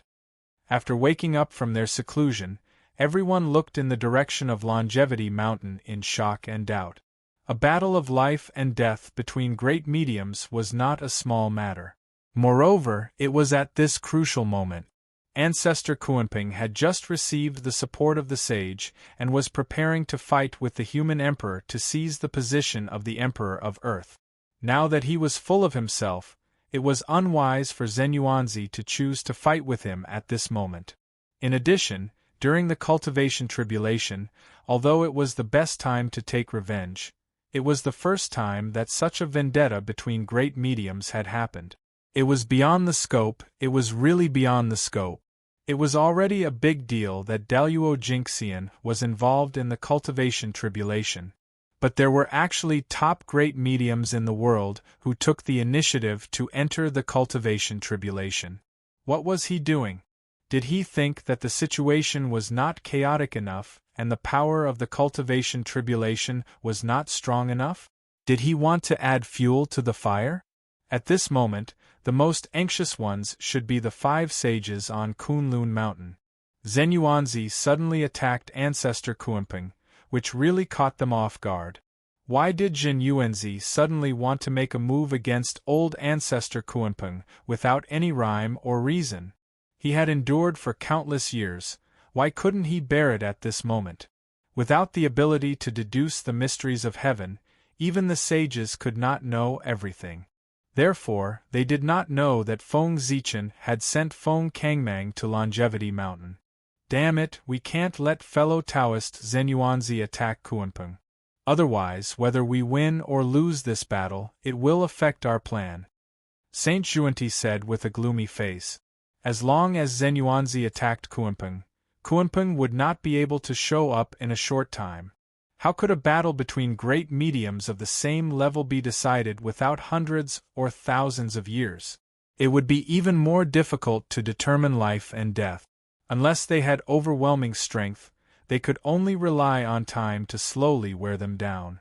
But at this critical moment when the demon clan was attacking the human clan, how could Ancestor Kuanping not show up for a long time? It would not take many years. As long as Ancestor Kuanping did not show up for 1,000 years, the morale of the North Sea Demon Clan would be completely destroyed. It would not be a matter of time before they were defeated by the human clan. Therefore, Zenyuanzi could not fight Ancestor Kuanping, at least not now. Zenyuanzi was very popular in the Untainted Land.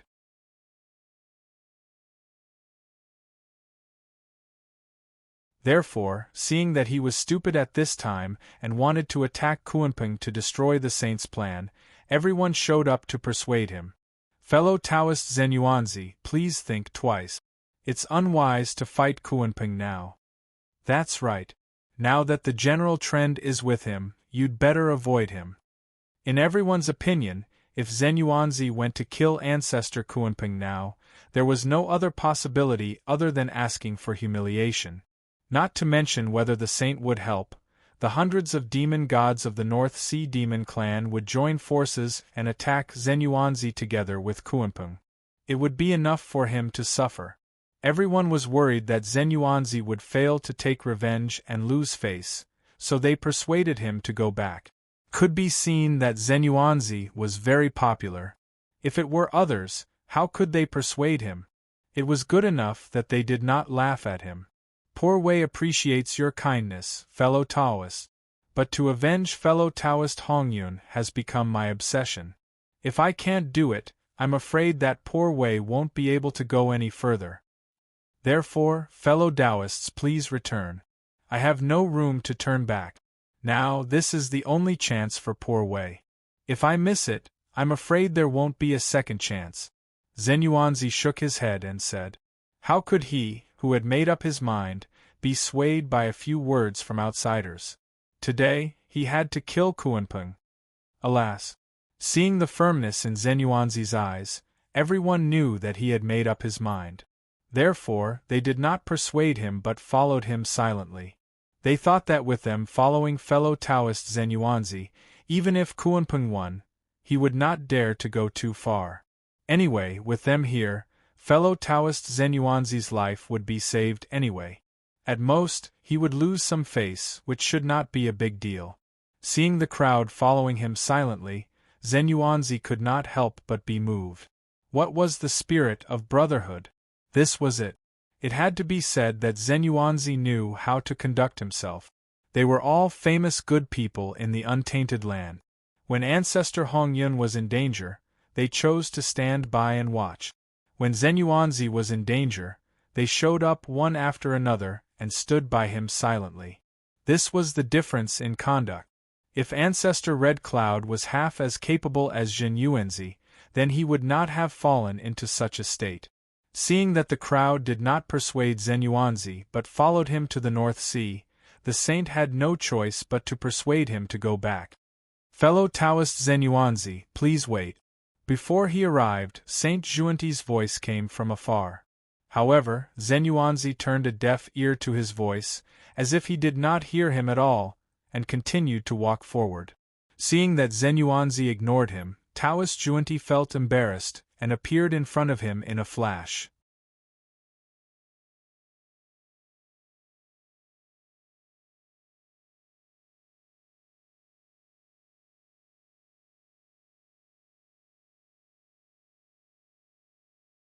Saint Juanti forced himself to calm down and said, fellow Taoist Zenyuanzi, calm down first and listen to poor Wei. But Zenyuanzi had finally gained the upper hand. How could he give him a chance to speak? Calm down for what? Today happens to be the death anniversary of fellow Taoist Hongyun. The two of us, together with Saint Jiayin, can join forces to kill Kunpeng today. It can be considered as completing the friendship between us and fellow Taoist Hongyun. Zenyuanzi approached Saint Juanti and said excitedly, this. Saint Juanti didn't know what to say after being blocked by Zenyuanzi's words. However, at this time, Zenyuanzi still didn't intend to let him go. Zenyuanzi's expression changed, and he said in an extremely shocked tone, fellow Taoist Juanti, you don't tell me you don't know that today is the death anniversary of fellow Taoist Hongyun. As he spoke, a look of disbelief appeared on Zenyuanzi's face at the right time. That expression was as if Saint Juanti had done something extremely evil. Ah, this is not the case. How could poor Wei not know the death anniversary of fellow Taoist Hongyun? Every 10,000 years, poor Wei and senior brother will pay respects to fellow Taoist Hongyun on this day. Saint Juanti's expression changed, and he said hurriedly. At this time, even if he had really forgotten, he couldn't say that he had forgotten. Otherwise, the two of them would be too ashamed to face anyone in the untainted land. To some extent, if they really admitted that they had forgotten the death anniversary of ancestor Hong Yun, the price would be more terrifying than exposing their identities as the descendants of the Chaos Demon God.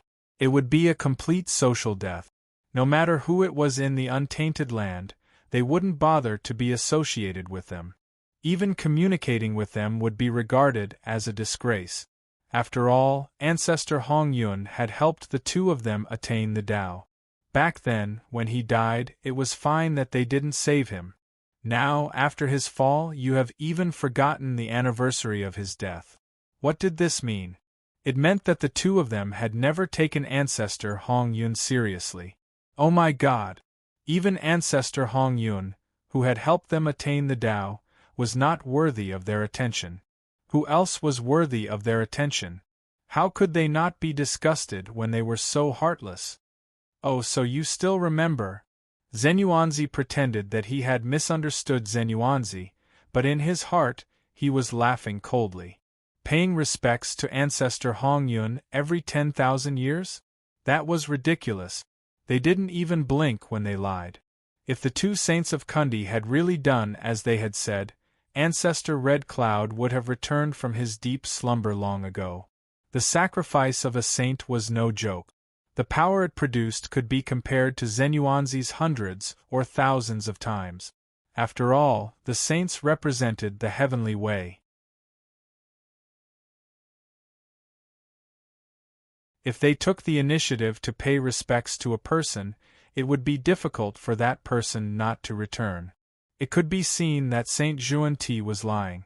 They had never paid respects to ancestor Hong Yun. In Zenyuanzi's opinion, it was true that the two saints of the West remembered the death anniversary of ancestor Hong Yun, and it was also true that they would pay respects to ancestor Hong Yun every 10,000 years.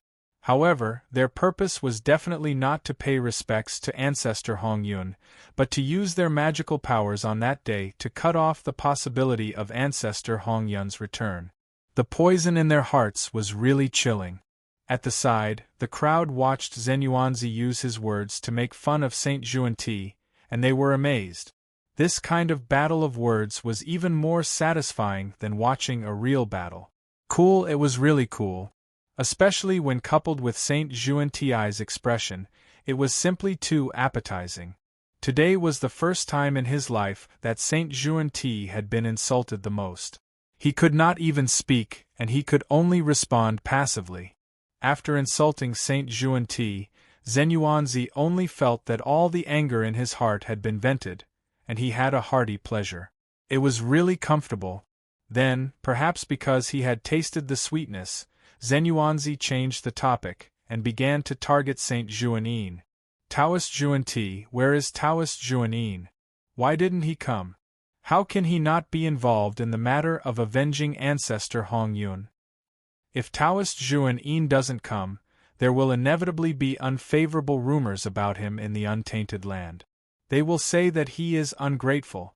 That's not good. Hearing that, Saint Xuanti could not help but curl his lips in his heart. Rumors? Other than you, who else would dare to say those words? Wantonly talking about saints would shorten one's lifespan. That was what he thought, but Saint Xuanti naturally could not say that. He said, "Senior brother is behind. He will be here soon." As soon as he finished speaking, the 3 pure ones and the 4 saints of Saint Xuan-Yin appeared in front of everyone. Although the 3 pure ones were also happy to see Saint Xuan-Yin. Greetings, fellow Taoist Zenyuanzi. The 4 saints stepped forward and bowed. Greetings, fellow Taoists. Seeing this, Zenyuanzi returned the greeting. Fellow Taoist, can you give face to poor Wei and the others? Let's leave first today and settle the score with fellow Taoist Kuan Peng another day? Without exchanging pleasantries, the Grand Pure One stepped forward and said directly. His words were not very clear, but the Grand Pure One knew that Zenyuanzi would definitely understand. As for the remaining 3 saints, although they did not say anything, they all stared at Zenyuanzi and waited for his answer. Fellow Taoist, you do have a lot of face. If it were any other time, poor Wei would definitely retreat if you were to appear. However, today is the only day.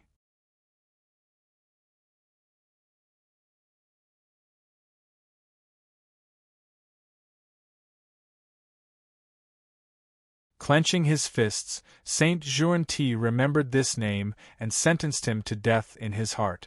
Since you still can't forget fellow Taoist Red Cloud, the poor Wei will send you down to accompany him. Looking at Zenyuanzi's back view, Saint Juanti thought silently. The Longevity Mountain was very far from the North Sea. However, with Zenyuanzi's speed, he could cross the endless void in one step and rush to the North Sea from the Longevity Mountain. However, he did not do so. Instead, he chose to walk step by step from the Longevity Mountain to the North Sea. Zenyuanzi's actions were not without reason. He was accumulating strength, preparing to reach the peak of his aura before rushing to the North Sea. It was good that he could kill Ancestor Kuan Pung in one strike during the battle, not giving anyone a chance to save him. In fact, it was said that he was walking to the North Sea step by step. However, how could a great medium be the same as an ordinary person when he took a step? Zenyuanzi took a step and crossed the distance of thousands of rivers and mountains. In just 9 steps, he rushed from the Longevity Mountain to the North Sea. At the same time, the aura on his body had accumulated to the limit. Little Kuan Pung, come out and die. Above the North Sea, the power that Zenyuanzi had accumulated for a long time suddenly erupted, turning into a world-destroying storm that swept across the North Sea. Haha, fellow Taoist Zenyuanzi, you couldn't do anything to the poor Wei in ancient times. Now you can't do anything to the poor Wei at all. Why come to the North Sea to humiliate yourself? A cold air emerged from the depths of the North Sea, freezing the world-destroying storm formed by the eruption of Zenyuanzi's aura. Then, in the endless cold air, Ancestor Kuan Pung walked over on the snow and appeared in front of Zenyuanzi. Fellow Taoist, if you retreat now, the poor Wei will not care about today's matter with you. Compared to before, Ancestor Kuan Pung was even younger. He no longer appeared in the face of a middle-aged man. Instead, he appeared in the world with a young face. A vigorous vitality was emitted from his body. Coupled with his young face, it made him look exceptionally heroic. This was Kuan Pung. But it was not the demon master Kuan Pung. It was the North Sea demon Emperor Kuan Pung. That's right. Before attacking the human race, Kuan Pung had already been crowned as an emperor. He had changed from a demon master to a demon emperor. His young face. It was because of this that he was born.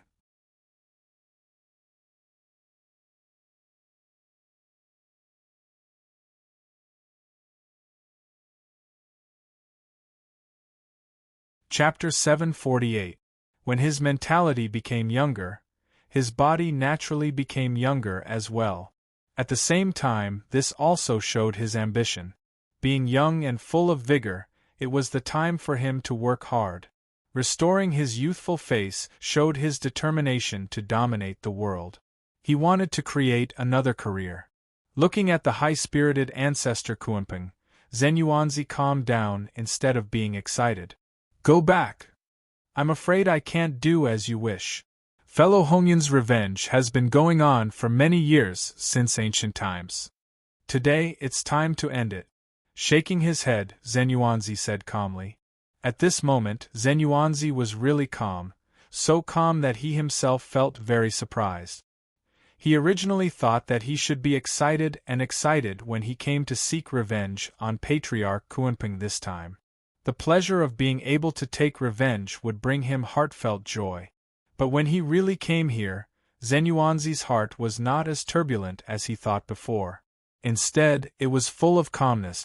Zenyuanzi felt that his state was not right, but he could not tell whether it was good or bad. Because, in this calm state, although he had lost all kinds of emotions, he was closer to the Tao. Fellow Taoist, please go on your way. In this strange state, Zenyuanzi tidied his clothes and slightly cupped his hands to Ancestor Kuanping as a final farewell. Then, he slowly drew out the Zichen sword. The Zichen sword of the human emperor. Ancestor Kuanping, who did not care much at first, could not help but raise his eyebrows and show a dignified look after seeing Zenyuanzi take out the Zichen sword. Somehow, after seeing the Zichen sword, Ancestor Kuanping suddenly had a bad premonition in his heart. But how could this be? Although the Zichen sword was strong, it was only an ultimate primordial spirit treasure, not a primordial treasure. How could it make him feel a sense of crisis? Although he was confused, Ancestor Kuanping did not dare to be careless. He quietly summoned the Demon Master Palace to protect himself. Zichen's sword. In the dark, the sage who followed Zenyuanzi quietly understood why he wanted to take revenge on Ancestor Kuanping at this time when he saw Zenyuanzi take out the Zichen sword. This was all part of the Gaotian's scheme. For a moment, the saint subconsciously looked in the direction of the human ancestral land. In the human emperor palace, Feng Zichen seemed to have sensed something. He suddenly raised his head and smiled in the direction of the five saints. Fellow Taoists, this is my return gift to all of you for inviting Ancestor Kuanping out. I wonder if all of you are satisfied? Feng Zichen said with a chuckle. That's right. It's the human sovereign's Zichen sword. Raising the Zichen sword in his hand, Zenyuanzi said slowly, Fellow Taoist, it's time for us to put an end to this. With that, Zenyuanzi slashed out with his sword.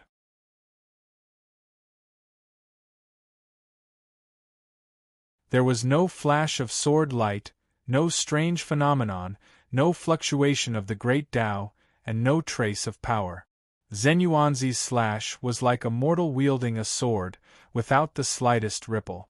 After slashing out with his sword, Zenyuanzi did not have the slightest reluctance, and directly turned to leave. Fellow Taoist Kuanping, the karma between you and poor Wei is now over. Although he was far away, Zenyuanzi's voice floated over from afar. What happened? What's going on? What was the purpose of Brother Zenyuanzi's slash? Seeing Zenyuanzi turn around and leave after slashing out with his sword, everyone's eyes were full of confusion. Wasn't Zenyuanzi here to take revenge on Ancestor Kuanping? But why did he leave after slashing out with his sword? Also, why did it sound like he had already killed Ancestor Kuanping when he said that the karma had been settled? But wasn't Ancestor Kuanping still standing there?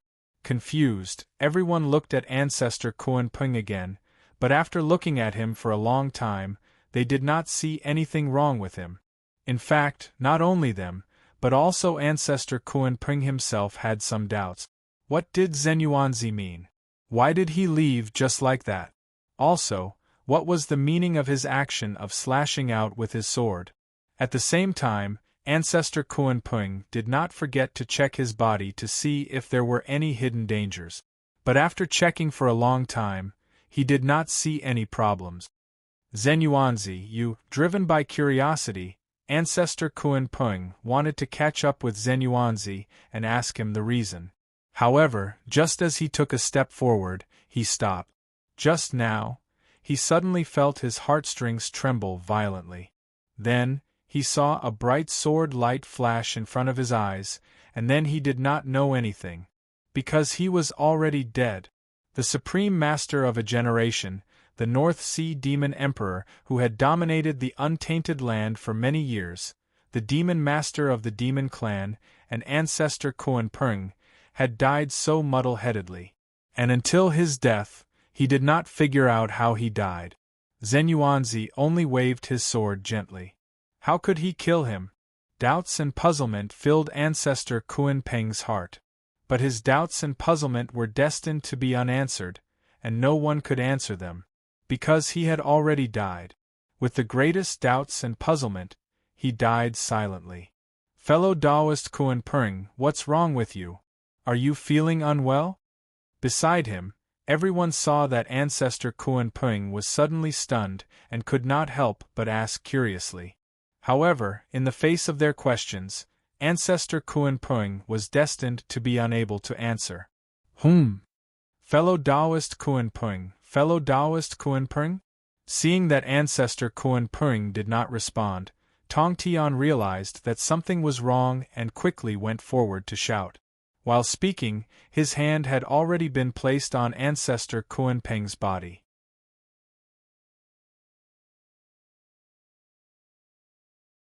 However, the moment he touched Ancestor Kuan-pung, his face suddenly became ugly. The Kuan-pung patriarch had died, and he had died quietly in front of them. In addition, before the incident, no one noticed anything unusual. One had to know that more than half of the experts of the primordial world were gathered here, but even so, no one noticed anything unusual. This was extremely frightening to think about. It's the power of karma. Fellow Taoist Zenyuanzi's sword contained the power of karma. That's why he could kill fellow Taoist Kuan-pung silently and directly destroy his true spirit. On the other side, the Grand Pure One hesitated for a long time before explaining the reason for Ancestor Kuan-pung's death. However, although he said so, in his heart, there was still a trace of doubt. The power that killed Ancestor Kuan-pung was indeed the power of karma. However, the power of karma was too strong. Not only did it easily kill an expert like Ancestor Kuan-pung, but it also hid from their perception. Compared to the path of karma that the Grand Pure One was familiar with, it was really much stronger. If the power of karma was really so strong, there would not be so many conflicts in the world. The people of the world were afraid and naturally would not easily form karma with others. Naturally, there would be fewer conflicts. There was something wrong with the power of karma. Although he was suspicious, the Grand Pure One did not say it out loud. The power of karma? When everyone heard that, they released their spiritual senses and checked carefully. In the end, just as the Grand Pure One had said, they felt a slight karma fluctuation on Ancestor Kuan-pung's body. Hiss, how strong is the power of karma to be able to kill fellow Taoist Kuan-pung? After understanding the truth, everyone exclaimed. It was not that they did not know about the power of karma, but it was the first time they had seen such a strong power of karma. It was simply beyond their imagination. Since this method could kill Ancestor Kuan-pung, it could also kill them. Thinking of this, everyone could not help but fear Feng Zichen. They were all smart people. Naturally, everyone could see that the key to Zenyuanzi killing Ancestor Kuan-pung was Zichen's sword. Without Zichen's sword, Zenyuanzi would definitely not be able to kill Ancestor Kuan-pung with his strength. Human Emperor, what a good method! As they thought about it, everyone secretly decided in their hearts that unless they had no other choice, they would never form karma with the Human Emperor. The example of Ancestor Kuan-pung was right in front of them. They did not know what kind of karma Ancestor Kuan-pung had with the Human Emperor that he could use the power of karma to kill him. It was really terrifying. In the void, Feng Zichen walked in front of Zenyuanzi and asked with a smile, "Fellow Taoist, how does it feel to have your revenge?"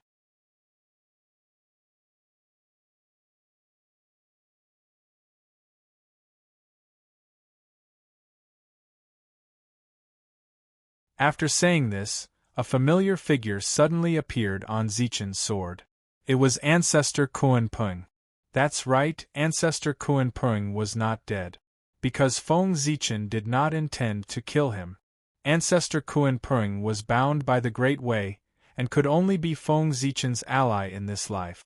Otherwise, his life and death would be controlled by Feng Zichen. It was still possible to break an oath of the Heavenly Way, but what about an oath of the Great Way? Forgive Feng Zichen for his ignorance, but he had never heard of anyone who could break an oath of the Heavenly Way. Even Pangu could not do it. In this case, this kind of ally who was destined to not betray was stronger than any other relationship. How could Feng Zichen bear to kill him? Therefore, Zenyuanzi's sword did not destroy his real spirit, but captured it. The owner of Zichen's sword was Feng Zichen. Even if it was held by Zenyuanzi, it still obeyed Feng Zichen's orders. Therefore, when Zenyuanzi waved his sword, Feng Zichen forcibly captured ancestor Kuan-Peng's real spirit with the power of an oath of the Great Way, and created the illusion that his real spirit was broken. Yes, this time, poor Wei was really careless. I didn't expect you to have the ability to communicate with the Great Way and make an oath of the Great Way with poor Wei. Poor Wei is really convinced by this method. On Zichen's sword, ancestor Kuan-Peng's real spirit said with a bitter smile. He really regretted it now. He should have thought of it earlier.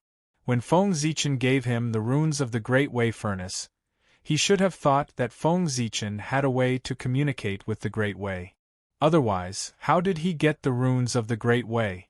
However, blinded by greed, ancestor Kuan-Peng completely ignored this point, so he ended up like this. Alas! It was really too late to say anything now. He was at the mercy of others, and now he could only be at the mercy of others. How are you going to deal with poor Wei? Ancestor Kuan-Peng sighed as if he had accepted his fate and asked. Under the oath of the Great Way, he did not have the strength to resist Feng Zichen at all. He could only blame himself for breaking his original promise. This was the price he had to pay. Of course, if ancestor Kuan-Peng chose to keep his promise, then his treatment would be different. He would be Feng Zi's guest of honor, instead of being a prisoner now. It could only be said that sometimes the choice was very important. The right choice. It would determine whether the future was brilliant. You're tuning in to the Phoenix Nights YouTube channel. Don't forget to subscribe and join us on this journey to catch the most captivating stories.